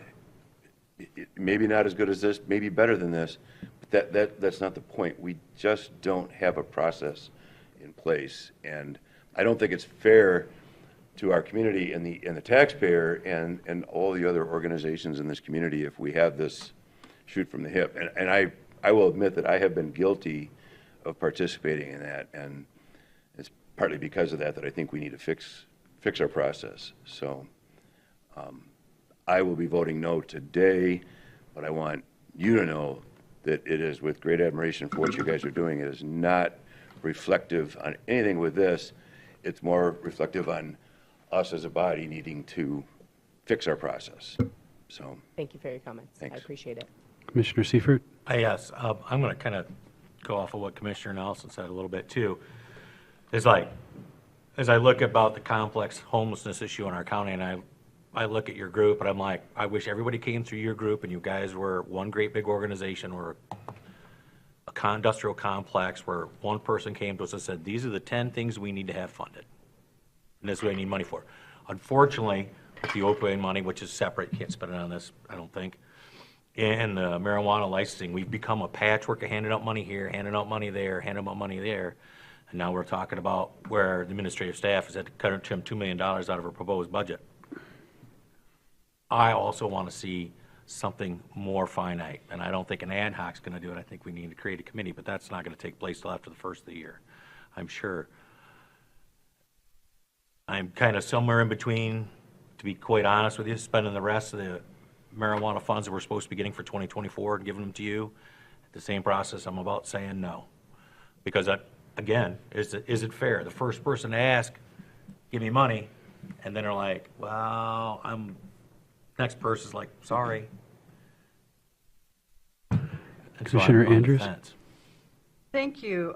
Yeah, I likewise am concerned about process. I think it was at our August meeting when Pine Rest came and requested funding, and I asked about process, and Chair Henschel said, "This is the process.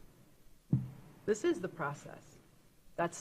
This is the process we've been following." And so, as a result, here we are 4 months later, following the process that is this commission's process. I don't like it either. It's not fair. There are groups out there who are doing work and who didn't pull aside a commissioner and ask for funding. But my take on this, and I just knocked hundreds and hundreds of doors in my district, which includes East Bay Flats and Ruth Park and Safe Harbor and many, many, many apartments where people live and get supportive housing services, is we have to do something, and my constituents expect that we're going to do something. We're following the process that this board has put in place. This is a small request, in my opinion. It's not going to break our budget. And I think we need to do something, and I think until we get a better process, I'm going to support this request.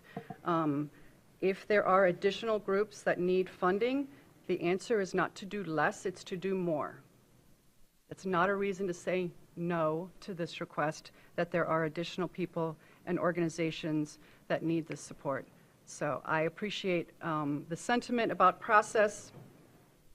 I think we've been talking about it for a long time, and I think, frankly, at this point in this term, at the last month of our term, where this has been the process all along, I think it's frankly a little disingenuous to now suddenly say that we need a better process when this has been the process. Well, thanks for following my lead there. All right. Would any commissioners like to make a motion at this time or defer this Yeah, till? I'd like to make a motion that we direct administration to enter into a contract for services agreement with the Northwest Michigan Supportive Housing for $150,000 a year for 2 years, with a possibility to renew for a third year, with funds to come from our cannabis revenue.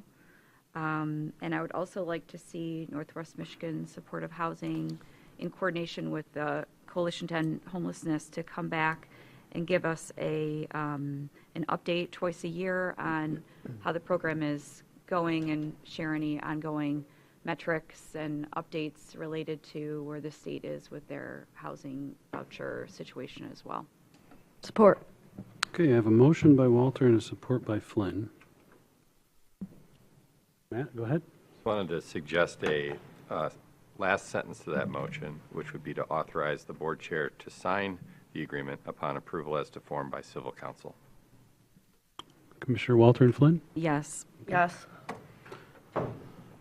Commissioner Seifert? Would you guys consider a friendly amendment to make it $125,000 a year? Because that way we know we can cover it with impending marijuana money in 2023 or for 2024. 125 a year, same, everything else the same, friendly amendment? Yep, because we projected to receive $250,000 yet. marijuana funds. Therefore, we're not having to take money from somewhere else, at least Are for the you going first to 2 years. support it then? You said you were on the fence. Yes. That's why I offered a friendly amendment.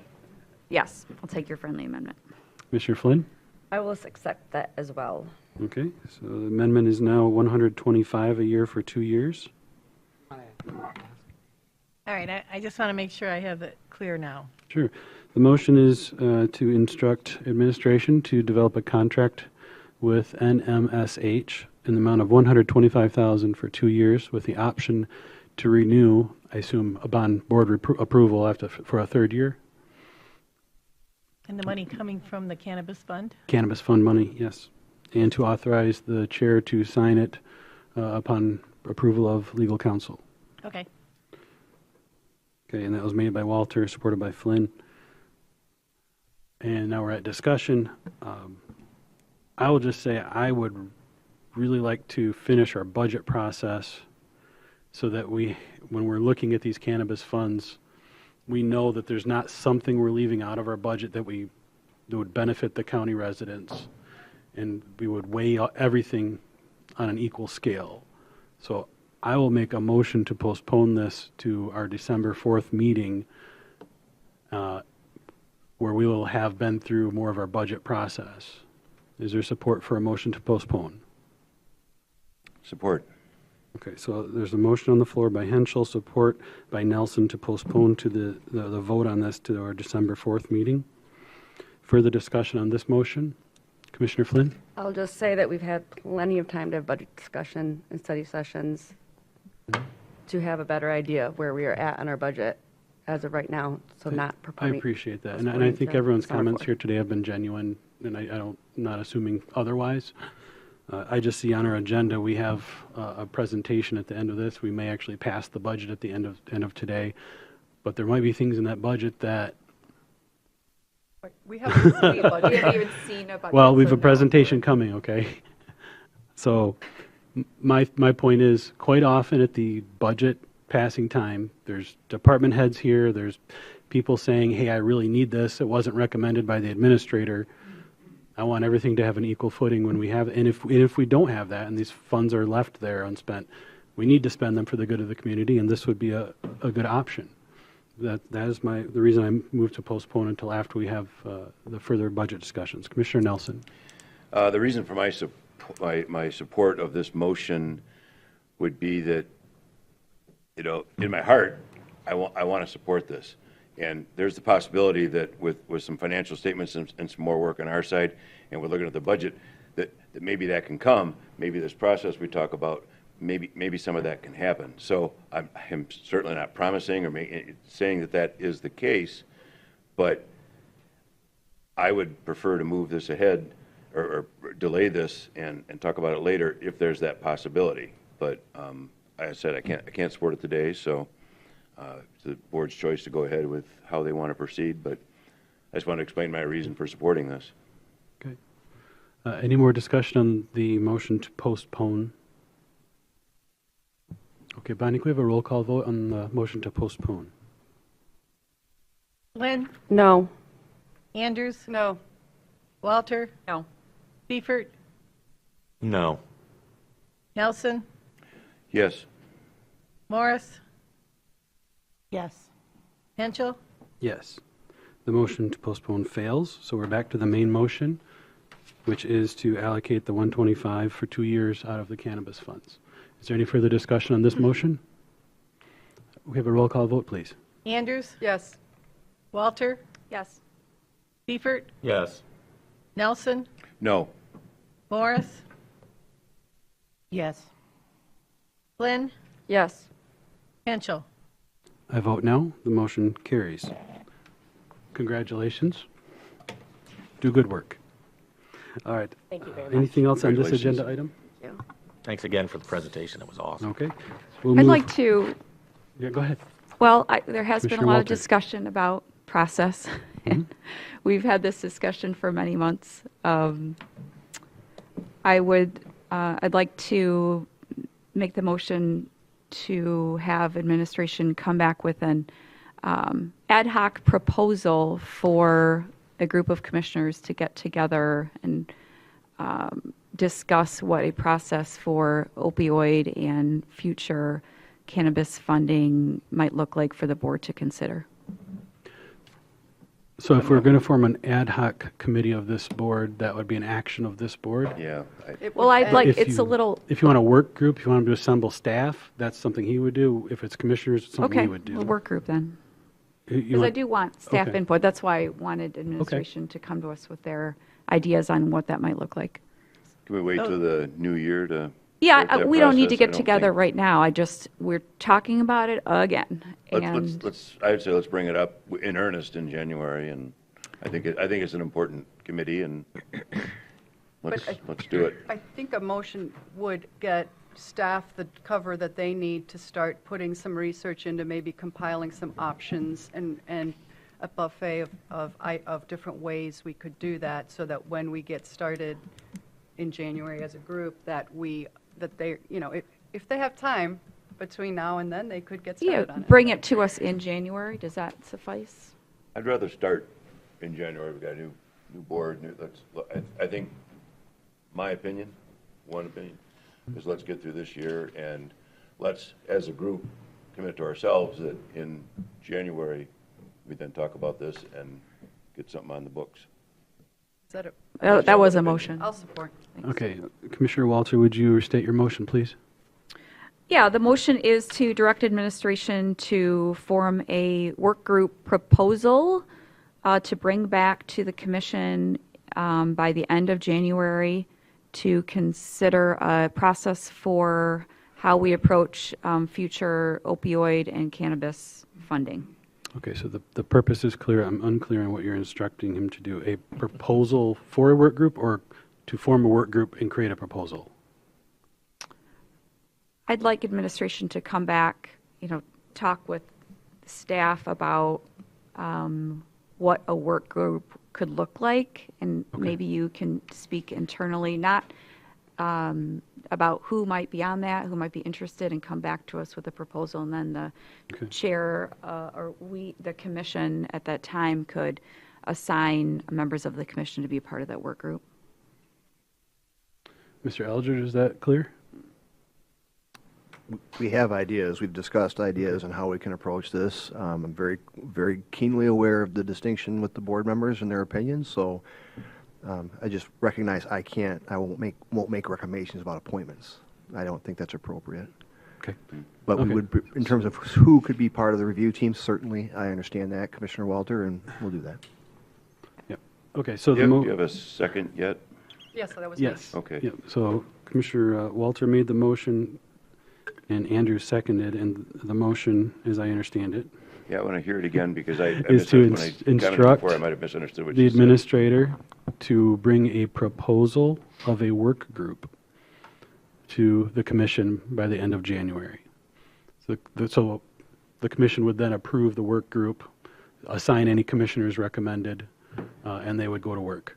And it was specific to the opioid and cannabis dollars. Or a process for spending. If allocating. I could just ask a question Yeah. about the opioid dollars, there was a task force. That task force did put together a strategic plan. That did go to this board for a first look No, in no, it August. didn't. No, No. it did. It did. It was included in the packet. Yeah. We approved, I believe, $17,000 to dot some Ts and cross some Is and present it to us, and that hasn't happened We yet. haven't seen it since then. You did. It was included in the August 21st packet. You just need to look at it, study it, give us feedback. So Let us know what you want to do with that strategic plan. when is Ms. Bannon bringing it back to us? At this point, we're waiting on you. We're waiting on the Board of Commissioners to tell us. I feel like we're deviating from our motion. Not to speak out of turn, but So I think you that just could got be a your task of the answer work group. with the motion. To All bring right. recommendations. All right. Bonnie, you good on the motion? Yes. Okay. May I ask Alter had a one? Go ahead. You want it specifically for opioid task force dollars and cannabis funds. Can we just say any general fund appropriation as well? No? No, because Okay. this is above and beyond general fund. This is specifically about kind of those extra pots of money that land in our laps that we don't otherwise budget for. Okay. I mean, if we need to expand it in the future, we can always do that, right? Thank you. All right. All in favor, say aye. Aye. Any opposed? That motion carries. Move on to item 10B, ARPA attestation reports. Can we take a quick break? Sure, we can take a I'm break. sorry, I We'll take just- 5. We're in recess. Recess is always my favorite in school.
your direction to each of those ARPA awardees with any unspent funds.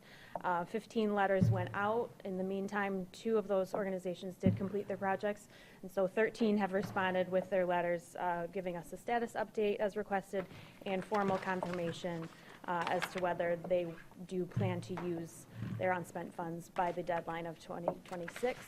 All of this is knowing that if there are any unspent funds, we have a deadline by the end of this calendar year to either reobligate or otherwise decide what to do with those funds. Included in the packet are those 13 letters. They've given us their status update of their project and their indication to spend their funds. 2 of them I wanted to draw your attention to have indicated they are not going to spend all of it, and so they also have a request out to you with how they would like to spend those funds. So that would be up to this board to decide what to do with. Okay. Would you like to specify who's asking, or is that later? That was Garfield Township and Munson Healthcare.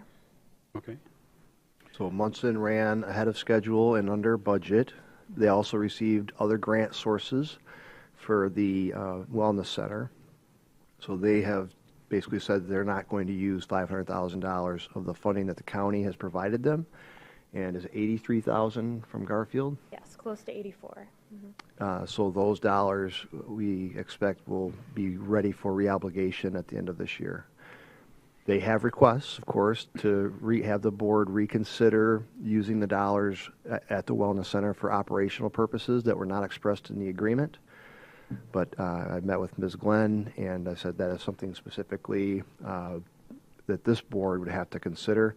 I was grateful that they were transparent and honest and said, we've got $500,000 to give back, and we'd like to keep it. On that item, have we had any chance to talk to the community partners, CMH and the others that were part of that coalition to recommend this project? Is that the most emergent need in our mental health community right now? I have not yet talked to them. This was known to us because of the process we undertook with the letters of attestation. Okay. I mean, is that something we could do, is reach out to maybe Northern Lakes and, I think NAMI was part of that, and a few others were kind of part of that, recommending like this is what we need right now.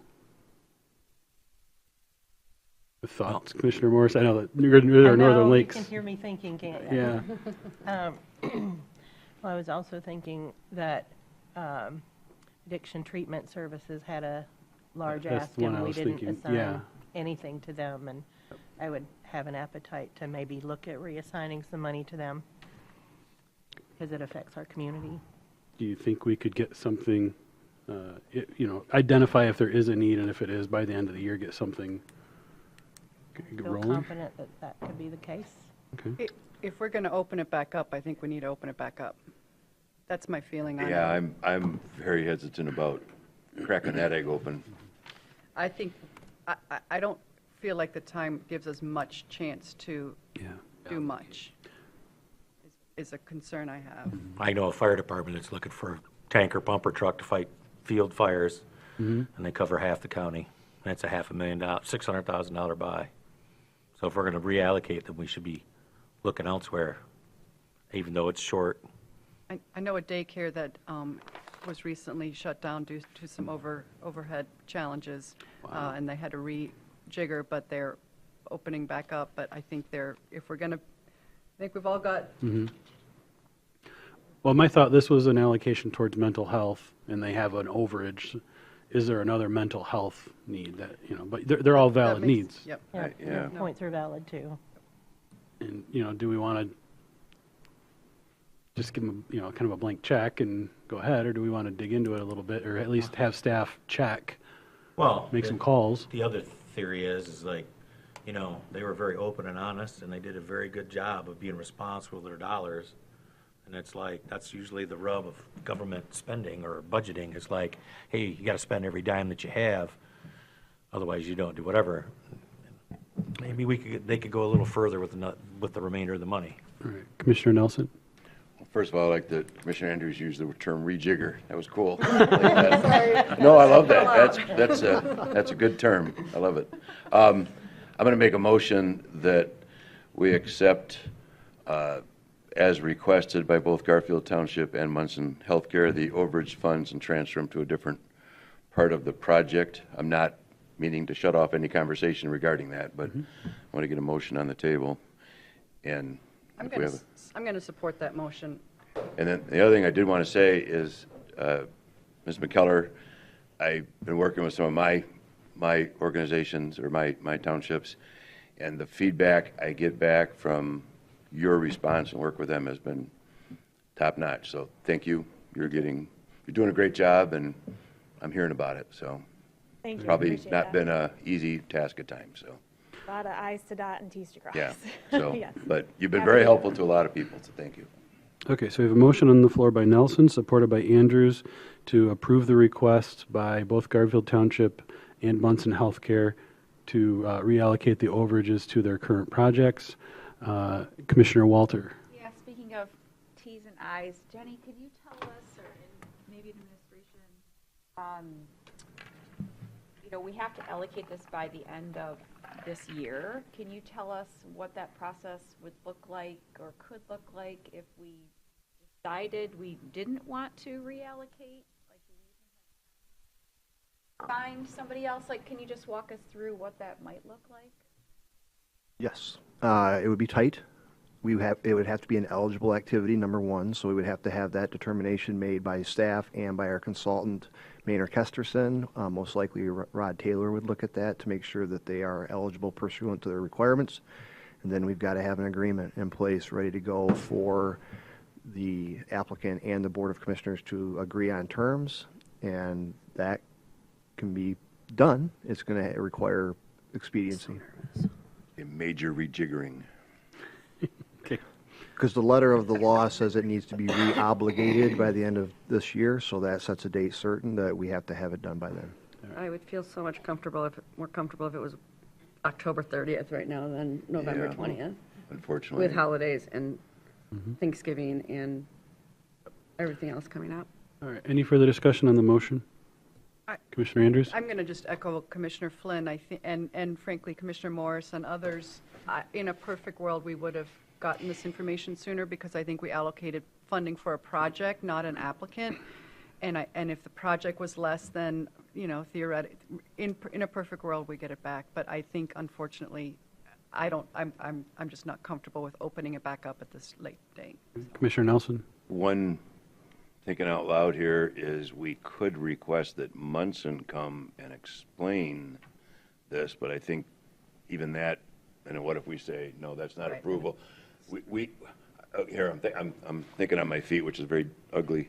If we do something like where that 500,000 has to be approved by this board, maybe something to that effect.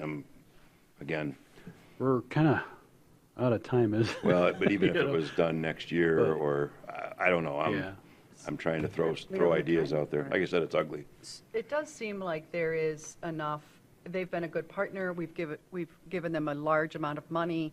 They've been very willing to come and give us updates on the mental health center, and I suspect that they would be very happy to come and tell us how they plan to reallocate that, but I don't think we should delay the decision to reallocate it contingent on them doing that. Yeah, So I I'm would not say talking both. about, like, this approval, like, might be next year. I mean, but, like, I'd be happy to hear from them. And request them to give a presentation on the further use of those funds? Yeah, that seems like fair for everyone involved. Okay. And just an update, I know some of us did a tour and it was great, Mhm. and I'm interested. We have an idea what they're talking about, the downstairs area, but they had to get state legislation changed before they can use that. Right, yeah. So an update on all of that would be great. I mean, are they going to, what if it, legislation? We got a house switch in Lansing now. Yeah. Now we got, is it going to happen in a year? If I remember correctly, for a conversation here, it was that there was going to be a youth center in the basement and a adult up top. Right. And now the law changed, so they can't be in the same building. Do I have that? Because they can have an remember? adjoined wall between youth and Yeah, adults. so. But it's upstairs, downstairs, so they want legislation to clarify and allow Yeah, them so to do that. it might be that legislation will be introduced just for that, so. It'd be great. But it's not been without challenges, and that's not Munson's fault or our fault. That's. Well, Just the way it if goes. we're approving the funding for this project, can't even happen until the state legislation Right. happens. Yeah. So it's shaky footing. In fairness to Munson, the COO Laura Glenn wanted to be here today. I told her that it was likely be unnecessary because we were going to have this discussion about potentially reobligating the funds at a future meeting. So she would have been here had she known this was the direction that we were going to go. Okay. Well, could we table this until we hear from her? Is that going to put us in too much of a time crunch? I don't would wanna prefer do not to. Let's, It's real close. Like 2 meetings left in the year. I mean, my sense is that they have many things that they need to spend money on. The need is greater than the resources, that there's no doubt they're going to, and the way I read the reallocation, it's staff wages, training, onboarding, IT, other associated expenses associated with psychiatric urgent care. That's a very broad, they're going to spend. Okay. But how they're, we Yeah. have an interest in knowing all of the information, so. Okay. Let's vote. All in favor, say aye. Aye. Any opposed? Motion carries. Do we need a separate motion to invite them back, or? No, I can, Have them come back early in the year to give us an update on where things are? yeah, we can do that. So if something went through lame duck or not, to. Thank you. Thanks for all your work. Okay, so we've got item 10C, the Grand Traverse County regulation for inspection of on-site water and sewage disposal at time of property transfer ordinance discussion. I've been chairing that committee. We've met twice. We're kind of balancing two things. The first thing is, what is Lansing going to do? Commissioner Andrews seems confident they are very likely to do something. Wow. Some other sources seem confident they are not going to do something. Feel free to correct me, Commissioner No, Andrews. I think the information I got is that nobody knows what Lansing is going to do. Okay. And that we Including should Lansing. That's fair. We should be positioned that in case they do, we are not caught on our heels. Including so. Lansing, not Including knowing what Lansing. Lansing's gonna do. Yep. And on the other hand, we're working towards finding a balanced, we've invited community partners from Watershed Center and from the local Realtors Association to give us input. They've been attending the meetings, good points, good insights. We don't want to hold up real estate transactions any more than we need to. We also want to protect the environment as much as we can. Staff has been wonderful in giving us ideas and working with us. And would you like to give an update from your perspective on the committee? Absolutely, thank you. Mike Leahy, Deputy Health Officer at our Public Health Department. So as our board chair mentioned, we've met twice as a ad hoc committee on October 11th and the 13th of November. We're scheduled to come back to the table on the 2nd of December. We've gone through about 2 renditions of a proposed language of a local ordinance that truly is a transfer type language of ordinance in terms of when a property, a parcel is to be transferred within our county, it would require a inspection of that on-site wastewater system. Through conversation with the ad hoc, right, we've gone through the priorities that we feel in public health and also those at the ad hoc that we can bite off at this time, right? So we've really boiled that language down to be parcels that are either immediately adjacent to a surface body of water or within 500 feet of a surface body of water. Those are 2 options that the ad hoc asked us to write into that proposed language for us to discuss on December 2nd. So we plan to dive into that a little bit more on December 2nd. That language from start to finish, a 13-page ordinance, is updated from the last ad hoc and sits with legal right now for some review. We hope to have that back here in the coming day or 2. We do plan to sit with legal tomorrow at 10 a.m. to just go over the language, make sure we have all the pieces in place that are required of us so we can dive into it again on the 2nd of December with actual legal input now. It has been boiled down a bit, right? It was pretty expansive in the beginning to include parcels that may not have record with the Public Health Department and some other benchmarks that after conversation of just what we see from Public Health Department, what others in our community feel to be pertinent, also what's operationally feasible. it was thought that that may be our best foot forward, is to start with those properties immediately adjacent to surface bodies of water. But we wanted to dive into that 500 feet adjacency as well. There's some notations there, right? If it's immediately adjacent to a body of water, it's typically that property owner who knows that they have to go through these steps if they wish to transfer their property. 500 feet, you expand that out a little bit. We get into some areas of our community and county that it's a little tighter around lakes and things, so you may have a neighbor who now is subject to having their on-site wastewater system inspected just due to the distance from the surface water. Or you may have a parcel that's just that long and far away from the water itself, where while it's a property adjacent to, it may not be applicable. Those are conversations we still want to have. I think we have two really good options here. We did peel off some of those other parameters in which an inspection would be required. One of those, just for an example, was those without record within the county. A few things went into that conversation. Just the expansiveness of that work in wanting to make sure that we do it correctly. As board chair said, we are talking about putting the health department into a process, right, in our community that involves inspectors, haulers, and now maybe title companies. And we want to make sure that we're doing that work effectively and that we have all that information in front of us. One thing about taking this step forward that we have written in this way is it does begin to build that capacity within our department to start putting these pieces in place so that we can do this successfully. And I think that's a really important piece, is if we're going to take a step forward, which may be in our best interest, we need to do that in a successful way, that we're not holding up transactions or transfers in the community, but also addressing some of the public health concerns that we may have. So with that, I'm happy to take questions. Commissioner Nelson? So I want to make sure I understand, or could you, probably because I didn't quite hear you right, or I wasn't sure if I was listening, the 500 feet of a body of water, what's the difference with those septics versus any septic? It's required? So that came about in taking a look at different ordinances across the state, different counties and townships, as well as taking a look at the state legislation.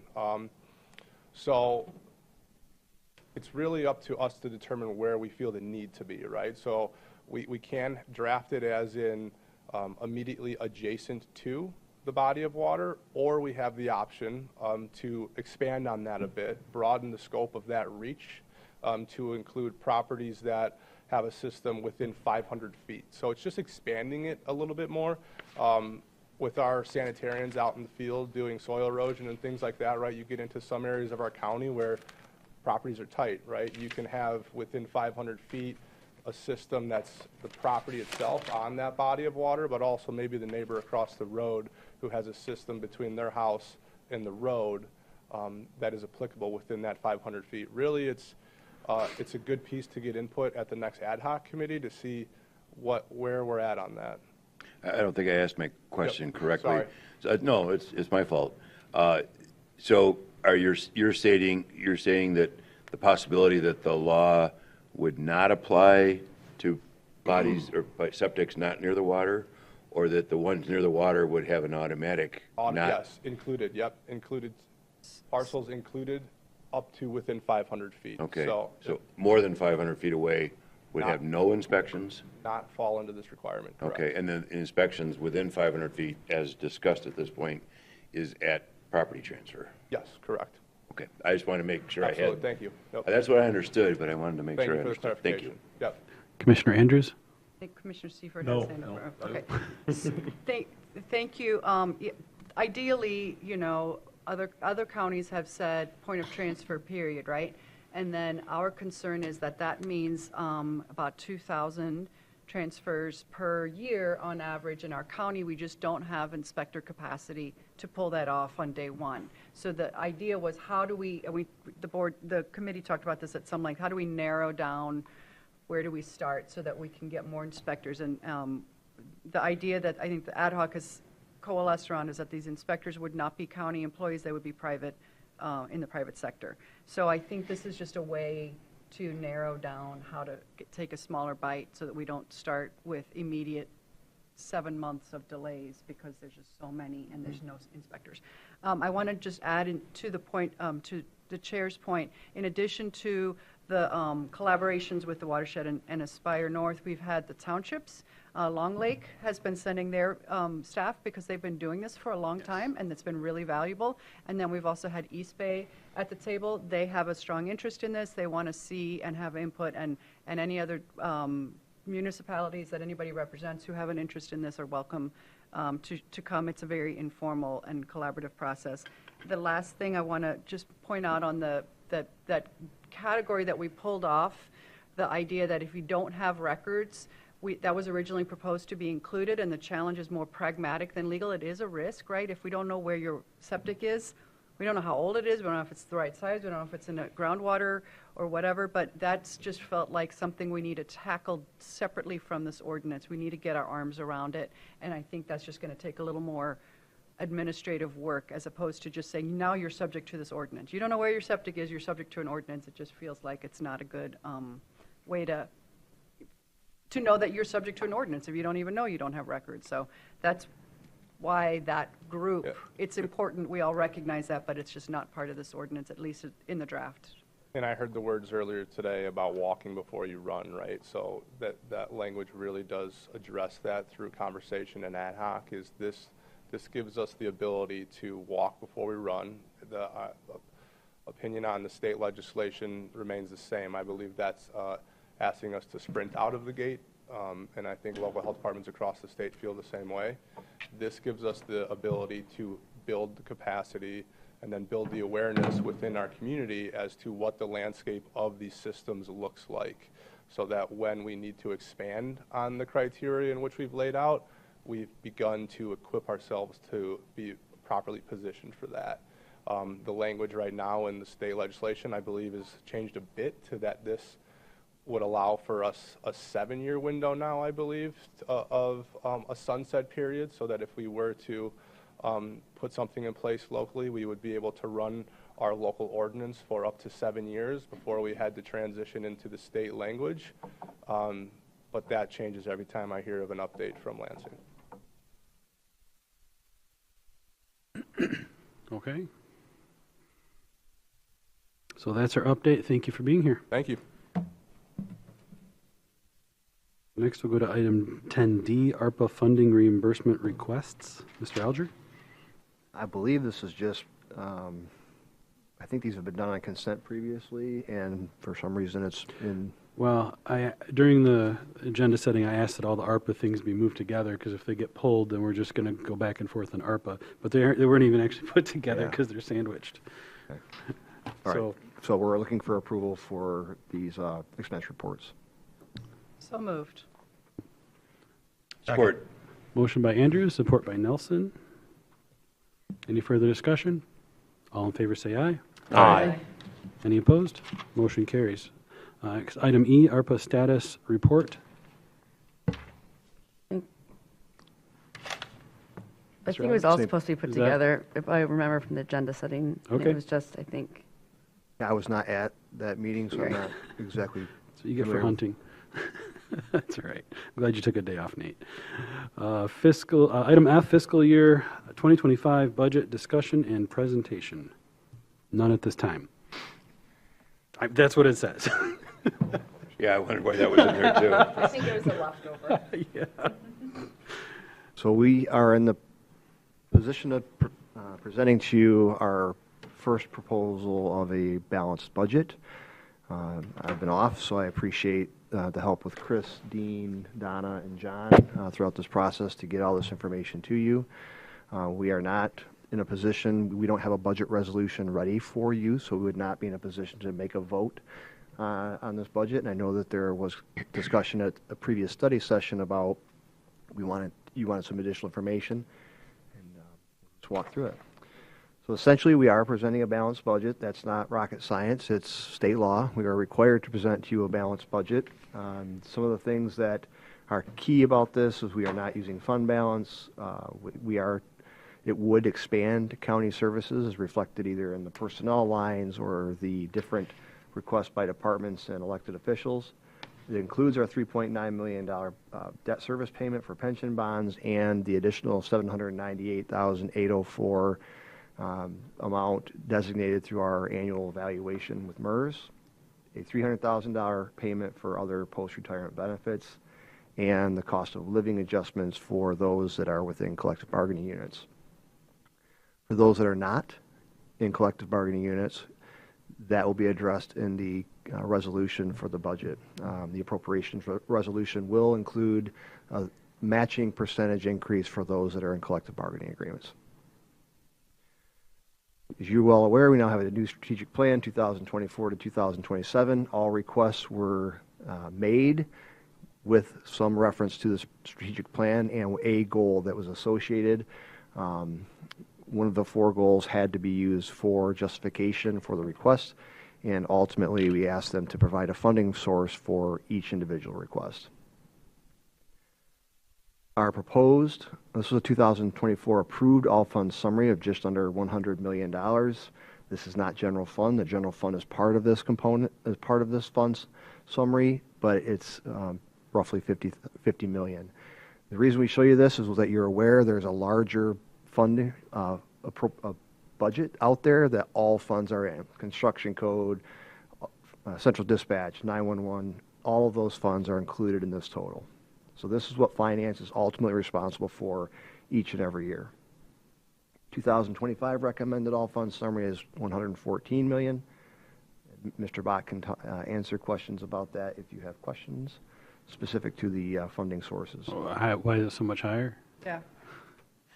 We have Where? $16 million more? Is that right? Yep. That's correct. Well, you have the general increase. The general fund increased a couple $1 million, well, 48 to 50.8. The pension stabilization fund, which is not actually listed here, but that has a $6 million balance in it. But it's increases in almost all of the funds, some of which is due to the increase in personnel costs, the benefit costs. We have the summary that will give you the side-by-side to show you which funds specifically. It's just not included here in this presentation this morning. Dean, when you saw this number, did it strike you? Like, wow, that's No, a lot it's of just big difference. Just where we're at with all of the funds that are required to have a budget per state law. Yeah. Well, I understand a lot of these are passed through. The state says, here's a grant and you have to do this with it, and that's what we do. Just seems like a big jump without like one outlying. Yeah, it is hard from when you look at one number for 2024, and then you have this number for 2025, right, and without having a side-by-side comparison of what funds changed. But we do have that we'll share with you. Thank you. With the final presentation, where we'll ask you to approve the budget, and we'll get that information out to you before then. Okay. This is the 2000. Go ahead.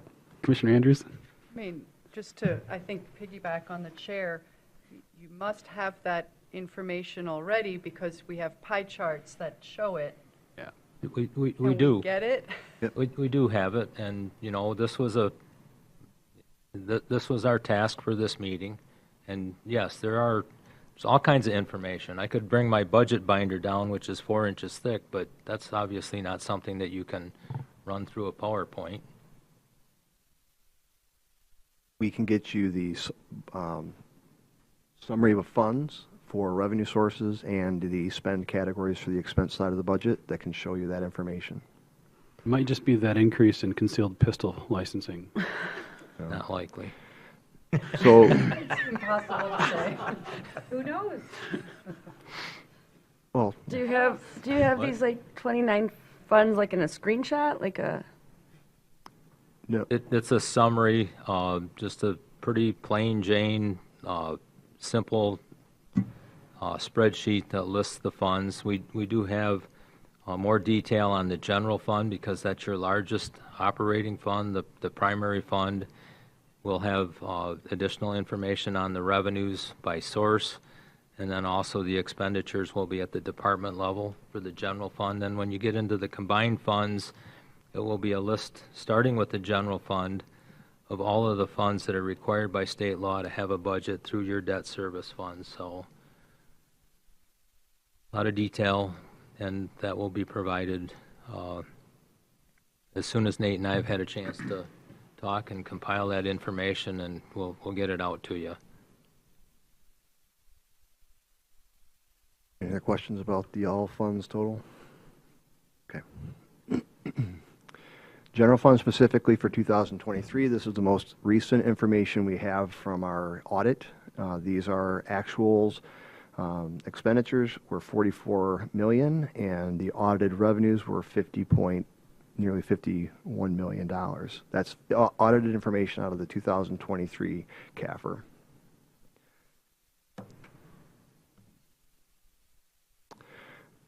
Fund balance. We talked about this at a previous meeting, how that fund balance works. So we have this amount of money left over, just what, $6 million roughly. We do a calculation, and Dean puts this together each and every year for the Board of Commissioners, recognizing the components of fund balance. Some of it is non-spendable. That's $1.6 million. There is zero fund balance assigned. There's $4 million committed, and there's $21 million unassigned. So if you do the calculation that we have per policy, our 2024 expenditures are $47,948,000 roughly. We take 30% of that. We're required to have a fund balance of $14,384,547. So A minus B is what we have remaining. Dean provided you this analysis in August, I believe, and we're going to return roughly $3.5 million to the CIP and $3.5 million to the Pension Stabilization Fund. Any questions about the fund balance? 2024 and 2025 revenue budget side by side. You can see there is expansion. I can tell you by the pie graphs, roughly speaking, it's still within the general fund and licensing and permits, but these go back and forth. I'm sorry, not the general fund. These go back and forth year to year. This is only for the general fund. All funds total is much bigger. The expenditures by expenditure categories side by side, again, reflective of what we did in 2024 with approved expenditures, not audited, but approved. We're roughly $2.5 million more in 2025 recommended expenditures.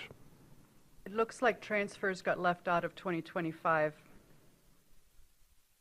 The dark green pie just disappeared,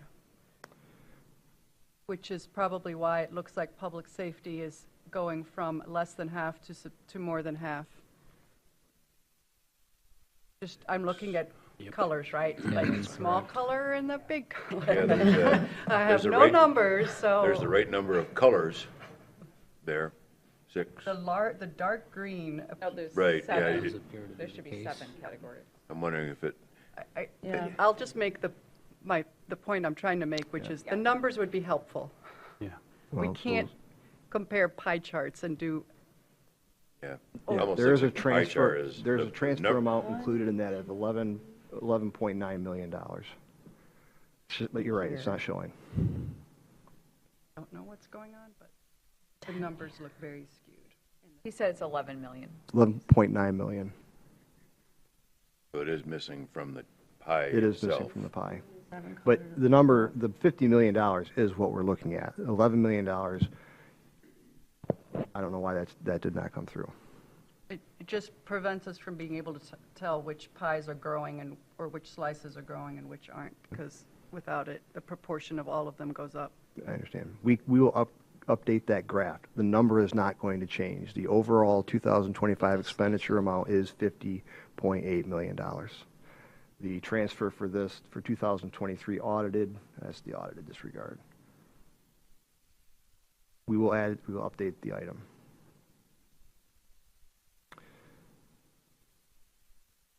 Okay. Pension obligation information, just showing what we were going to pay for 2025 debt service payment 3.9 and a $798,000 payment as a result of our MERS actuarial evaluation. We have that in the budget. So we talked as a commission a month or two ago, I think, about the fact that MERS is actually recommending, as I recall, that we pay a bigger amount. And then the question was, do we hold it and in our fund, or do we go ahead and make that payment from the fund balance policy that we're sort of holding money earning aside? interest on it in the savings account, but if we put it in MERS, it's in the markets, and what are the markets going to do? Potentially more, long-term more, but... Did you, I think we were asking for staff to bring something forward on that, that we were looking for a recommendation one way or the other. Well, I don't recall a recommendation, but we did talk about adding additional funds either at the end of this year, making an additional payment, or early next year, making an additional payment. We have funds to do it. We're not concerned about being less than 100% funded because we do have a very healthy pension stabilization fund in place, and it's a matter of when do you enter the market at the appropriate time. And we just have not made that decision as a board, to my knowledge. Correct? Yeah, I will say that we get quarterly statements from MERS, and so we have watched an improvement of our overall funds, and together with a long-term projection of reduced liabilities. So you see it in the slide. So 2022, our overall liability was 108.4 and change. 2023, that reduced, and it's projected to continue to reduce through the years. So we do have the data. It really comes down to a board decision of when do you want, or do you want extra payments to go to MERS?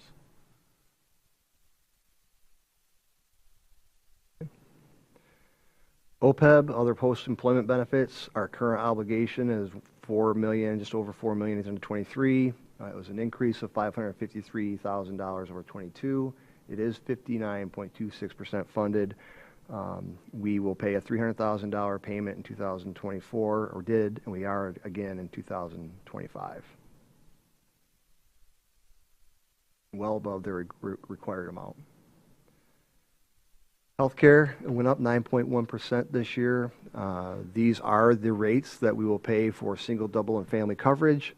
Each of these payments or these amounts has an additional $2,000, $1,000 HSA amount, $1,000 for single, $2,000 for double and for family. And we are currently on the 80-20 plan, so our employees are responsible for paying 20% of all healthcare costs, including the HSA. We are 100% user or experience based on healthcare, so the reflection of 9.1 increase is a reflection on what we used for our healthcare provider.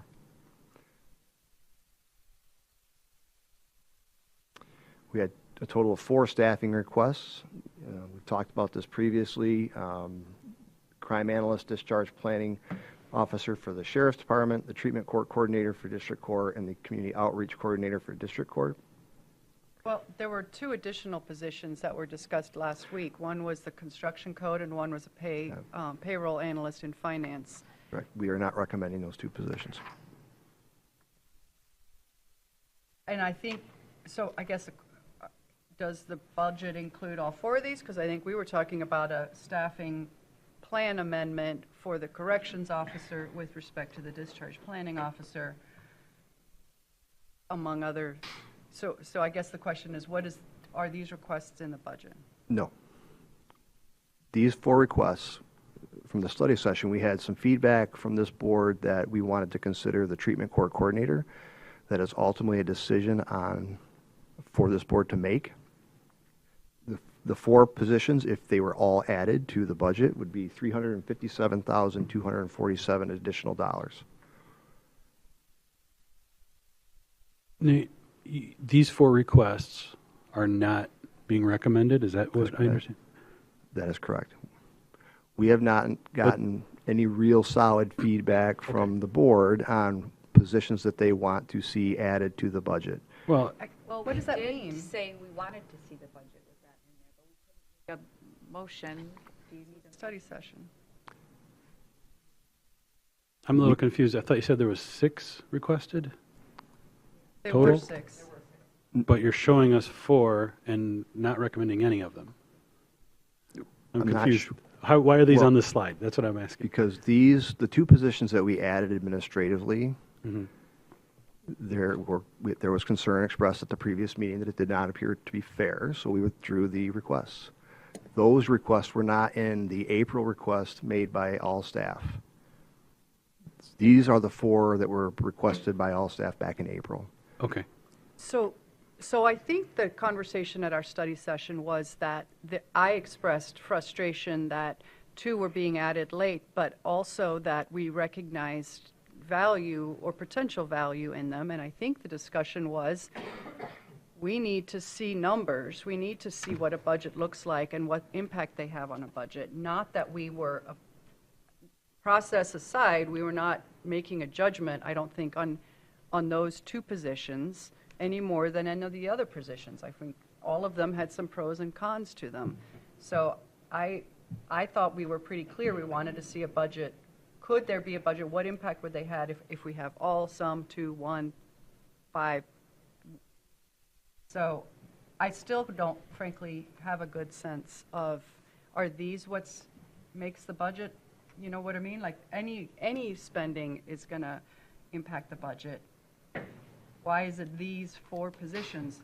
Did the budget consider the fact that the city offered to fund half of the community outreach coordinator? So it's only a half a position in essence. You know, is there, that we've sort of talked ourselves in circles about the corrections officer and the discharge planning officer could be achieved through a staffing plan amendment as opposed to adding a new FTE. Right. Some of that was same was true for the district court if they also had, I'm sorry, my apologies. We also said that if the district court also perhaps had some vacancies in the probation department, because I believe correctly, they're essentially asking for them to be probation agent positions or at that level.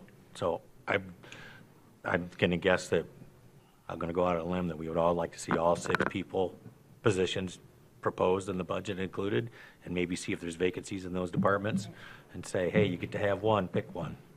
But that, if we do it that way, it does not impact the expenditure side of the budget because those positions are already funded. These would be straight out, we're changing the staffing plan to include these 4 individual employees, and we would cost those out, and it would be a cost of $357,000 additional dollars into the budget.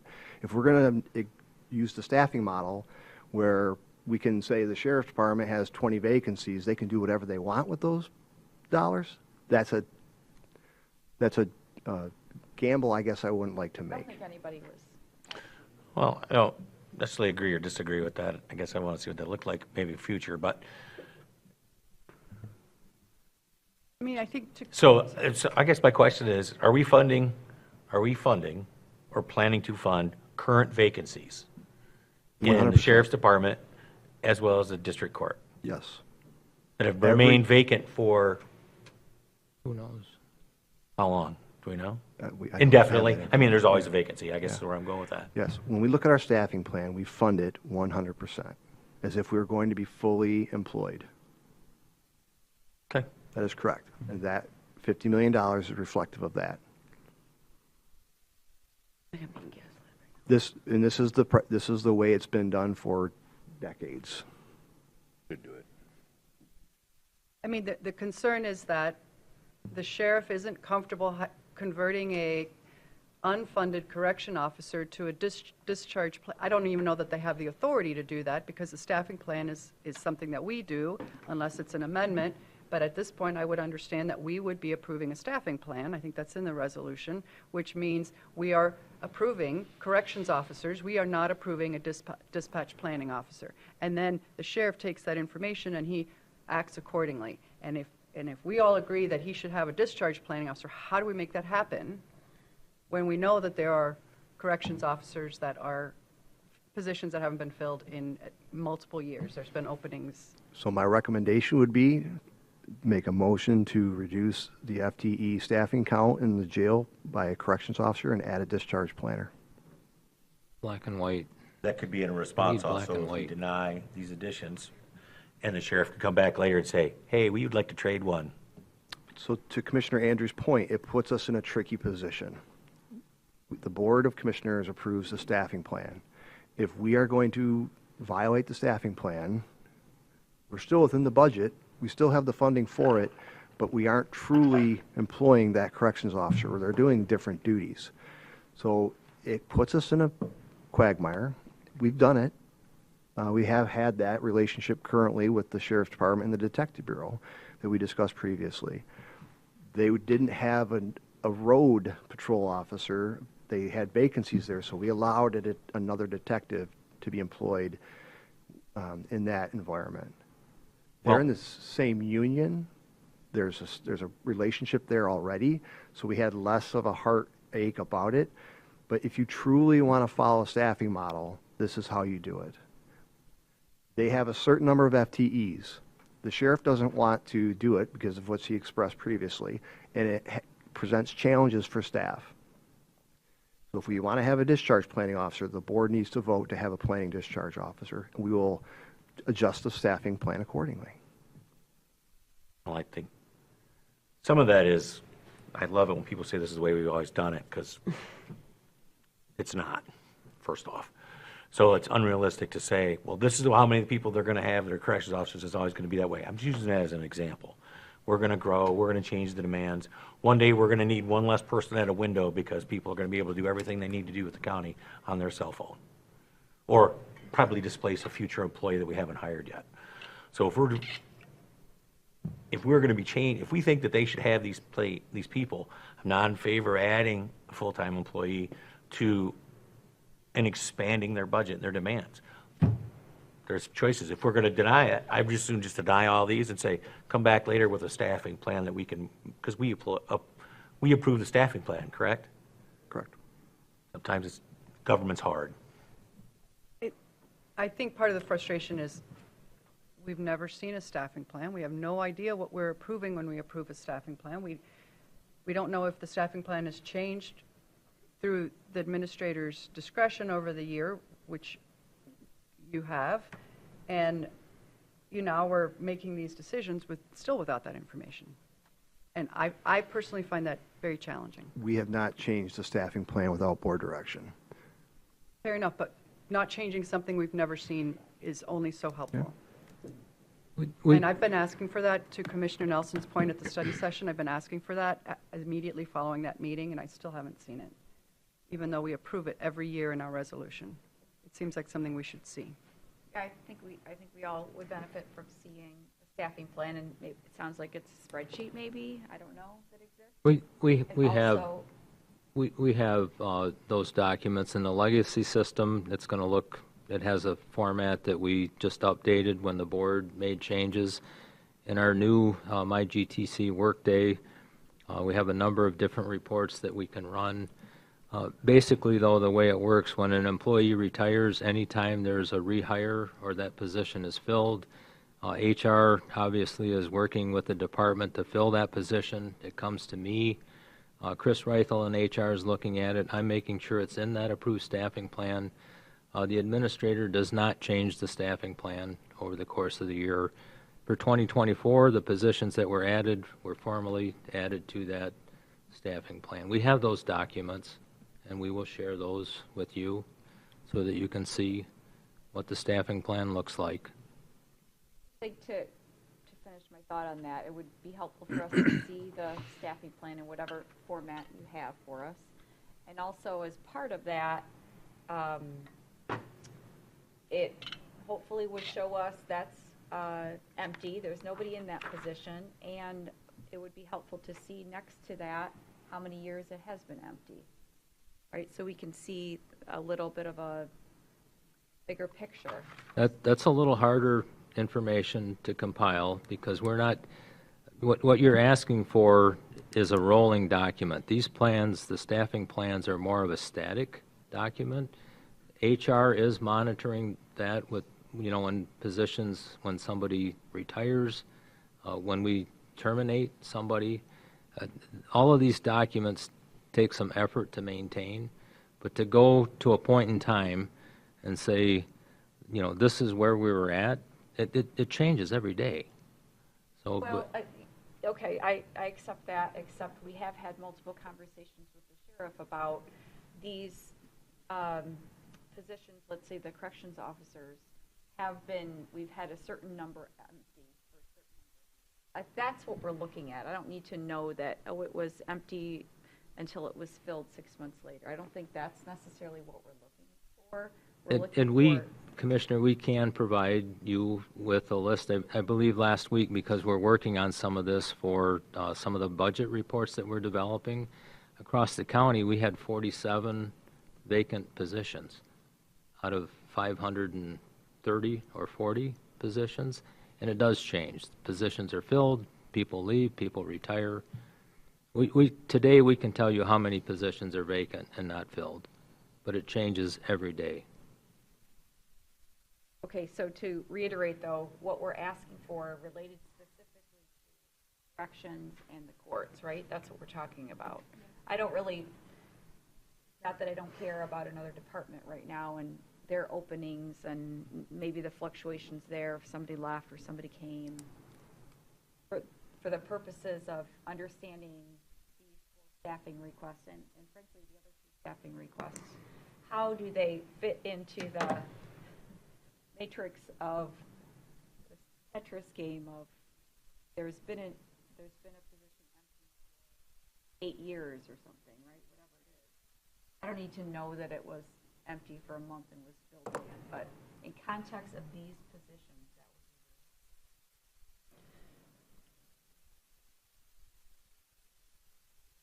be Commissioner Nelson? So I'm not sure, I guess I'm going to ask the administrator, what more clarity do you need?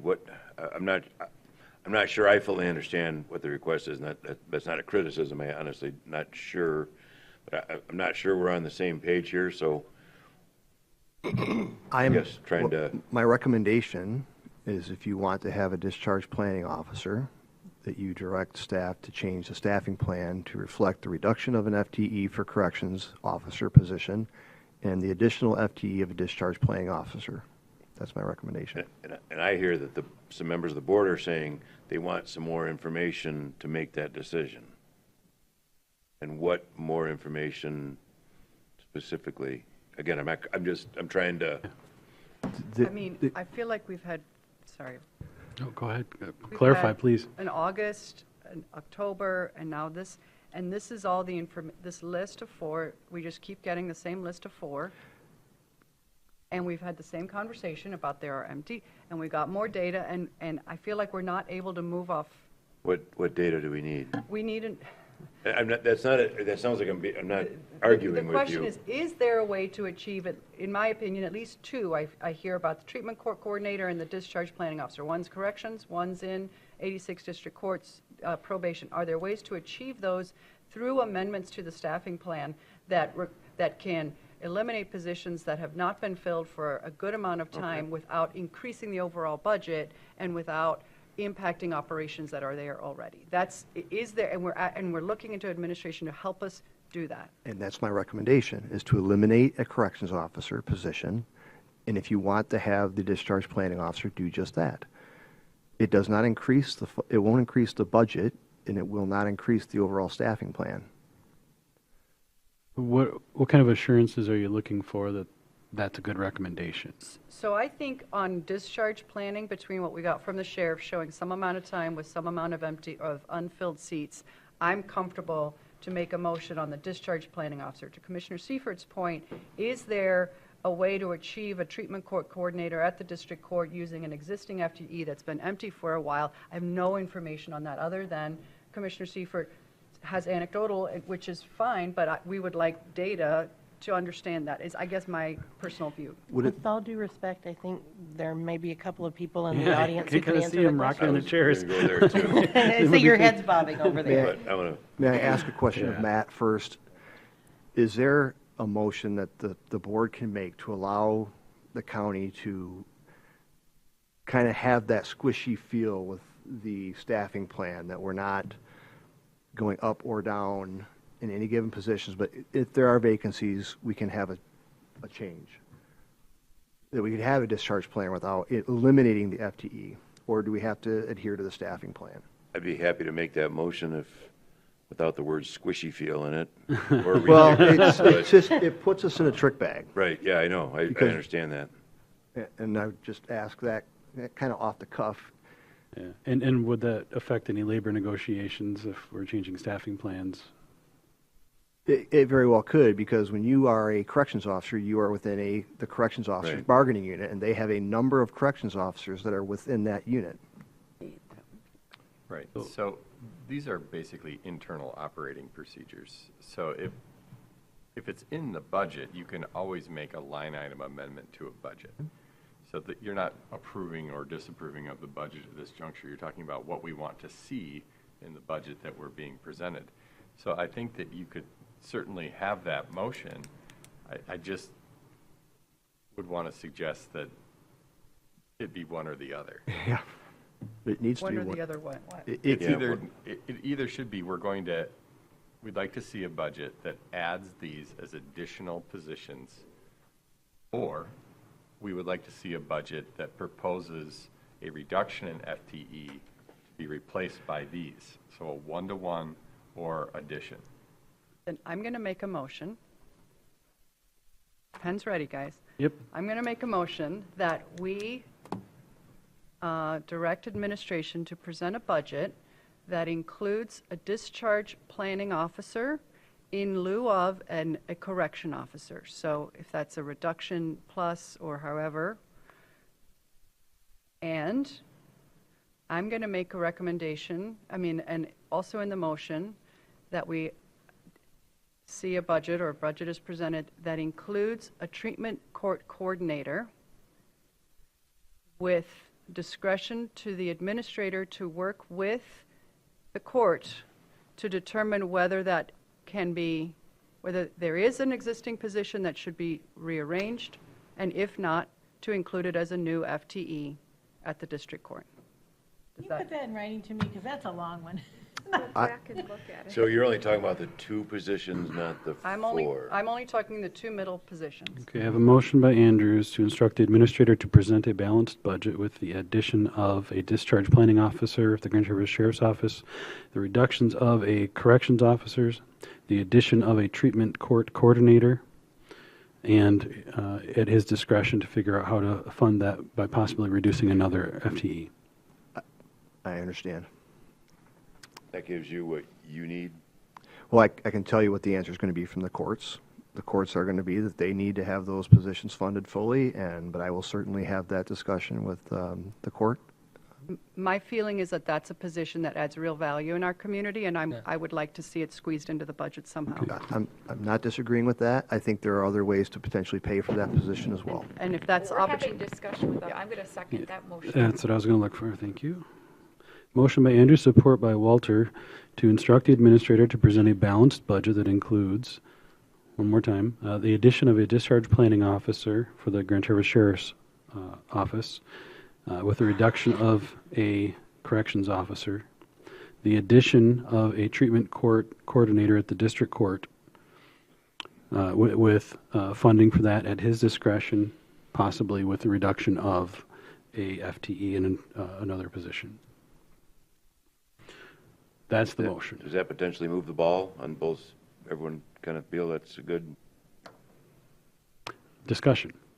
This is to present, right? So then we can react to it. Yeah, this isn't. That's correct.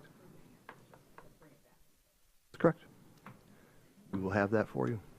Okay. Bonnie, can I have a roll call vote, please?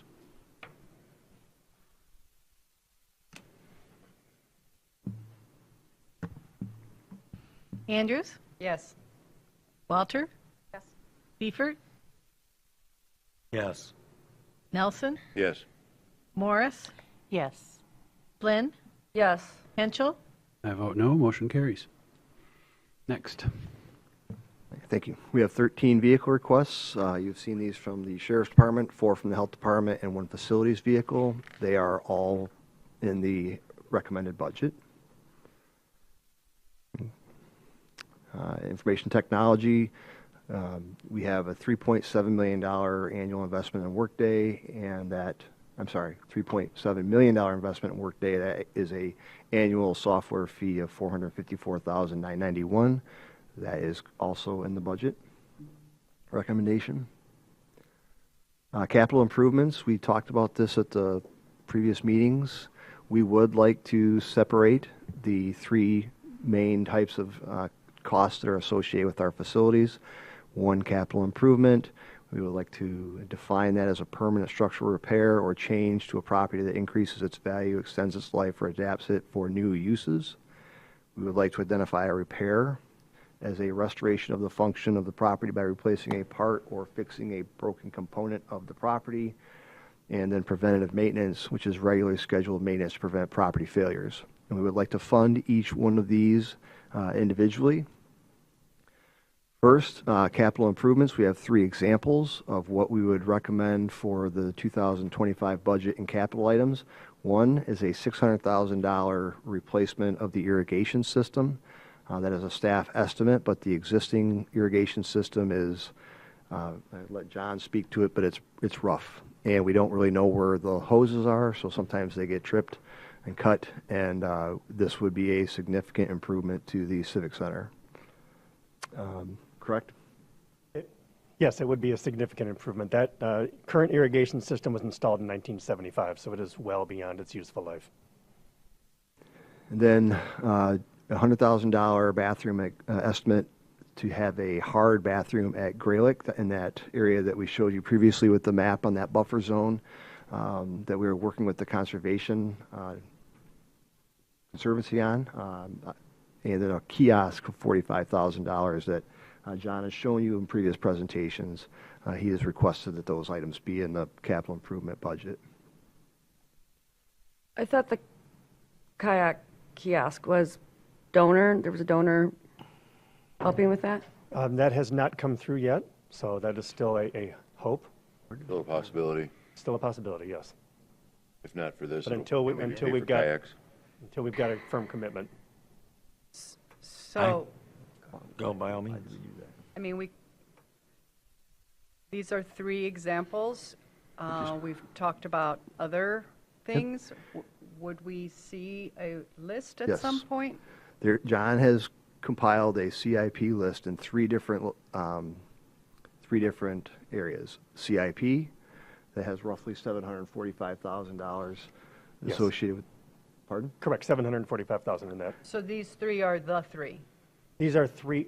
These are the three capital improvements this year. Yes. Next slide is repairs. They're not just examples. Yes. Well, because that adds up to 745. Yeah. If you back up to capital improvement. Those are the three? Those are the three. Correct. There aren't any other capital improvements, any other buildings? Next, well, okay, why do we have repairs versus capital improvement? How do you decide which one goes where? So there's a little bit of arbitrary nature to that. Okay. So if you go back to that definition just prior, what we're looking at in terms of capital is we're trying to identify that as things that improve a building or a facility or extend the life of it, as opposed to fixing something that's broken, that is the repair, or that preventative maintenance, which is something that we would take care of before it turns into a problem, and then regularly put that on a schedule so we can repair or replace those ahead of time. Okay. So an example of something like that in that third category would be a rooftop unit on a building that maybe has reached end of life. We're seeing more problems with that, but it hasn't failed yet. I'd much rather replace that before it fails than wait for it to fail and it becomes a catastrophic incident and significantly more costly. Okay. So there are going to be 3 sheets attached to the budget memo that comes to you at the next board meeting. Those 3 sheets will have detail about what all of these improvements will be. We already know what they're costing out from a recommendation standpoint. This board can certainly say we'd like to see this or we would not like to do that. That is very appropriate discussion. But the overall, what was our overall what's the total? $3,900,000. We are recommending an overall improvements for 2025. So The first is capital improvements. What we recognize is that we weren't really doing capital improvements, but we were calling it CIP funded. But most of that was repairs and preventative maintenance. So we wanted to draw the three out separately so we could actually have an idea of what we were doing with capital versus others. So these are examples of what is on the spreadsheet for repairs, the significant, anything over $100,000. Replacing the water cooling system at the Gov Center, that's a staff estimate. That's a big chunk of the change. The cameras for the jail, as an example, that's a $350,000 staff request. Wait, that's a jail cameras? Those are just the jail cameras that were requested in the 2000, yes. But we rejected those You multiple did. times. We said, right, those were the analog versus digital. We went with analog.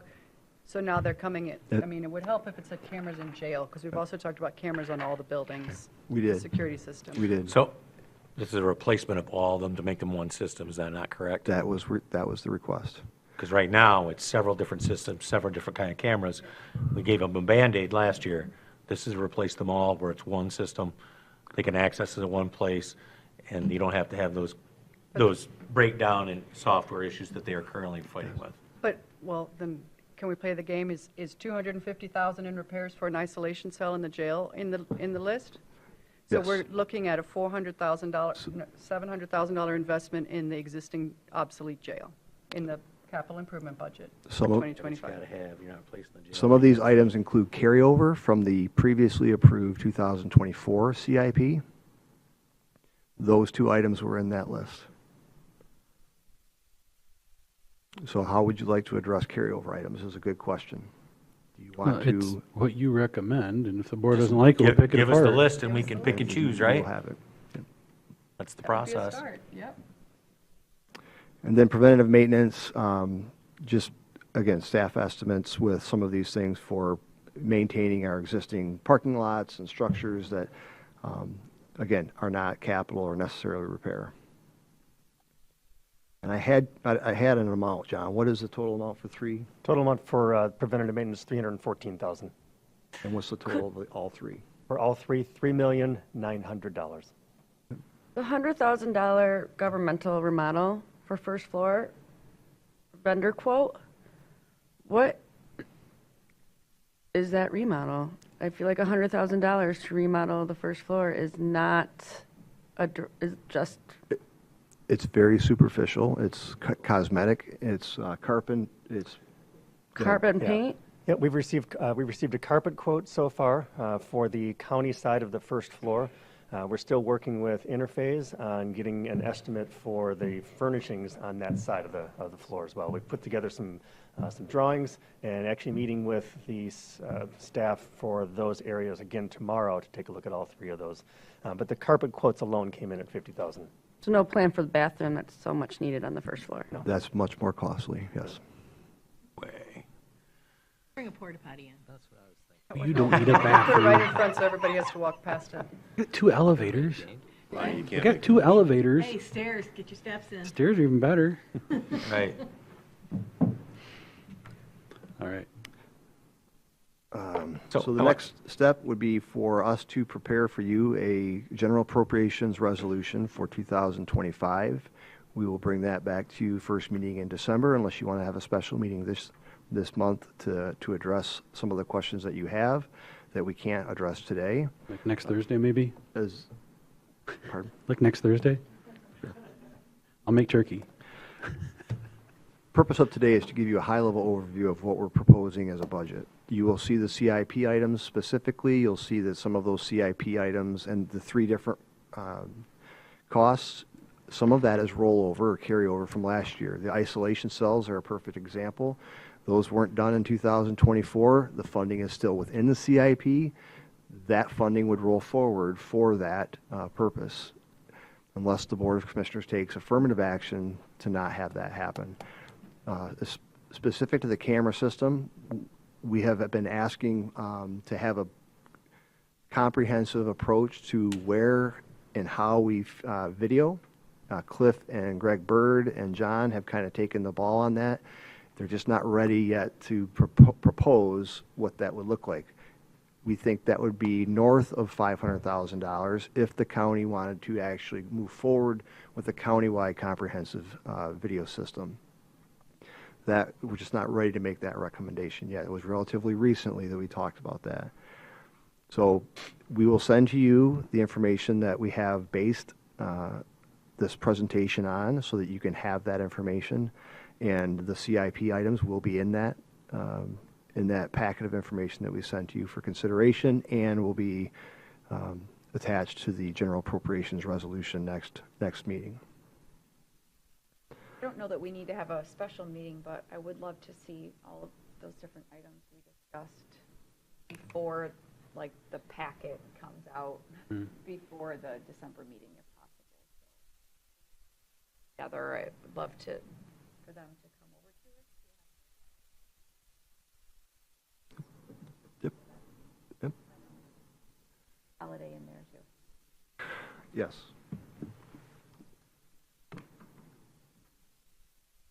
All right. Any further discussion on the presentation? Mr. Alger, you're clear on the board expects for numbers you've stated? Yes. All right.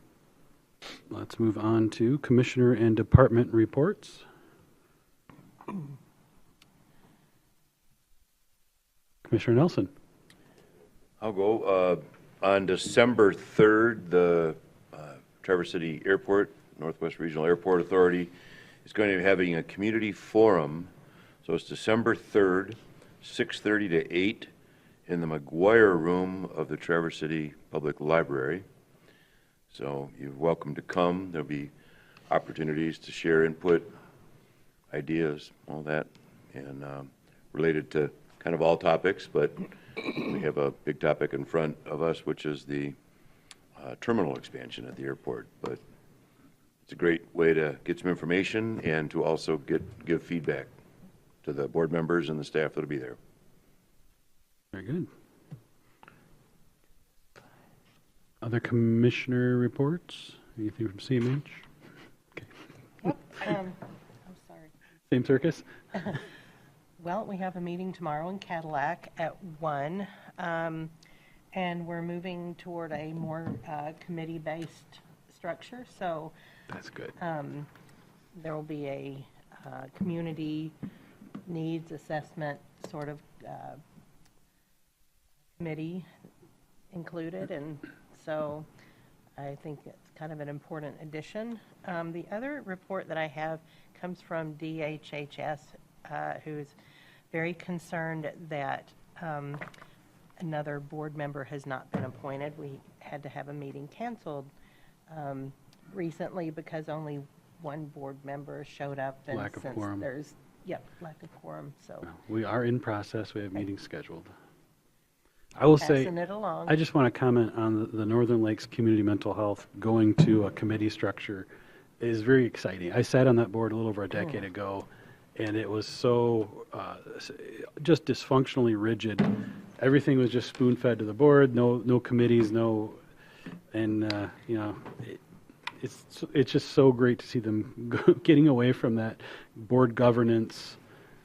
Just a whole lot of static when you're trying to, as a board member, just basically reiterating policies every month that make no difference and don't move the ball forward at all. So good luck with that, and thanks for your leadership there. You've been a big part of that. On that board and just watched the transition that almost felt like pushing a rope uphill. Yes. For a long time. It's really good to see what's happening there. Great. All right. Commissioner Walter. Yeah, I don't love reading from my phone, but I'm going to, because I want to get these details right for you. The Commission on Aging is, we're getting to the end of the collection period for the annual Baskets of Bounty for local seniors who may be low income and alone during the holiday season. The Commission on Aging has been running that program since 1998, and here are some ways you can help. Monetary donations, cash or checks to Grand Traverse County Commission on Aging, non-perishable food items, including canned meats, veggies, fruit, pudding cups, et cetera, essentials like paper towels, toilet paper, flushable wipes, tissues, fun and games. For example, new jigsaw puzzles, no expired No expired Not old. items or glass jars, please. Please donate by this Friday, November 22nd, at the new Commission on Aging offices, which I'll repeat are up and running and things are going really well, combined with the Area Agency on Aging off of Park Drive. And they're open between 8 and 5, closed noon to 1. So at the same time, if you know a senior, 60 and older, who could benefit, and you want them to receive a basket of bounty, please contact the Commission on Aging to refer them as well. So thank you for your contributions.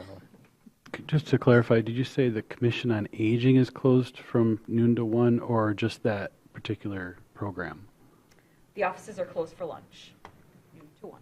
That's just a program of, that's when you can't drop off because the offices are closed. So like nobody can go to the Commission on Aging from noon to 1, or just for drop-off? Well, I believe that those are closed, the office is closed for lunch, yeah. Hi, Nate. Can you imagine me closing my store from noon to 1 so we could go have lunch? A lot of offices do that. You go to Ones the that serve, pharmacy. You go to the pharmacy. ones that are here to serve, No, you go to the pharmacy, they don't have staff to cover. then I go to a different pharmacy. What pharmacy? But when it comes to taxpayer-funded programs, they don't have a choice.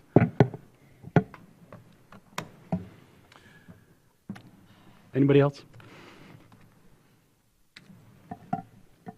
All right, let's move on to second public comment. Would anyone care to address the board at this time? Welcome. Hi. Hello. Cliff Dupuy, this is department update, sorry. Oh, that's fine, Cliff. December 1st, cybersecurity training needs to be completed by December 1st to avoid any service interruptions. So I encourage all the board members to complete that by December 1st. I'd be very grateful. Thank you. Is that why you're looking at me? Why are you No, looking I'm looking at everyone. Your wife completed hers, so she can give you a hand. Oh, thanks, Cliff. Free Kevin. Hello. Hi, I'm Molly Curis. I am one of Commissioner Andrews' constituents, and I am also the president of the board of Northwestern Michigan. Sorry, our name is a mouthful. Northwestern Michigan Supportive Housing. I just wanted to thank you all for supporting today's proposal and mention just something quickly that didn't come up in back on Ashley's presentation, and that's that, and forgive me, I'm the board president, not the executive director, and I'm pulling this from recollection of our board retreat over the summer. I believe we are only serving something like half of the households in the community that would currently qualify for NMSH services. So if we are able to, have this partnership going forward, that's what's going to be enabling the community to end the crisis in the Pines. There's been a lot of conversation in the community of late around the need for potentially expanded or an additional emergency shelter, as you're all well aware. And that's a really important conversation that we need to keep having. But I just really urge this body to remember throughout that conversation and as we embark upon this partnership with you that it's permanent supportive housing that is going to actually solve the problem, because the most an emergency shelter can do, even though those are crucial services, is provide a Band-Aid. So if we really want to end the problem, this is where it's at. And to that end, I really appreciate, as the president of the board, but also a taxpayer, that you're trying to be mindful of budget constraints as you proceed with this. And I just hope that you'll consider, when you have the full data that you need on the budget, raising that amount to meet the $150,000 of the full request.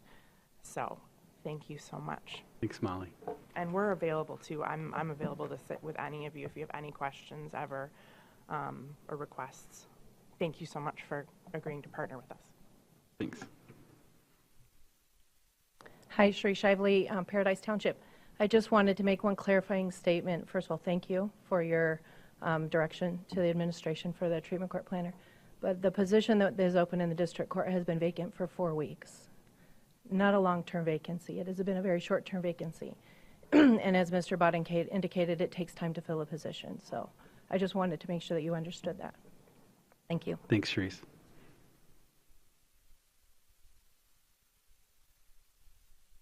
Hi.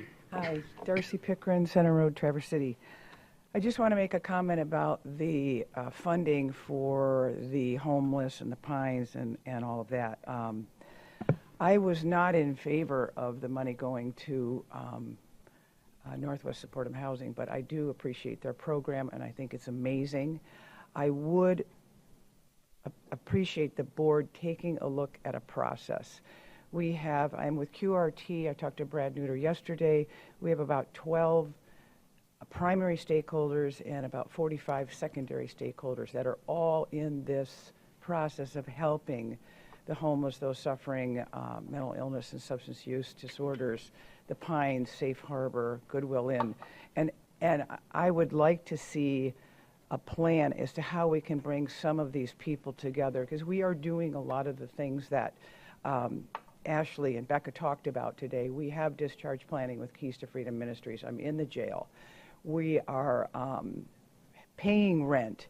And the voucher system is a pretty interesting system because a lot of our people have vouchers, but they're not covering rent, including utilities. So they have a voucher in their hand at the Pines or at Safe Harbor, but they can't find housing to cover that amount. So the voucher expires.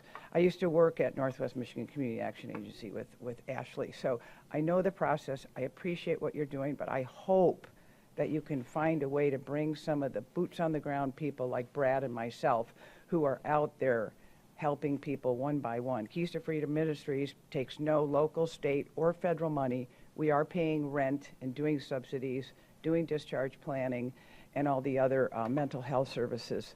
And I do that every day on a volunteer basis, and I know there's a lot of agencies that can help with this as well. So I just want you to know that. Thank you so much. Thanks, Darcy. Anybody else for second public comment? Seeing none, we will close public comment. And is there any notices to be had? See you in 2 weeks, same time, same place, December 4th. And December 4th is 2 weeks. Which means Christmas is 5? Merry Christmas, everybody. We're adjourned. Thank you.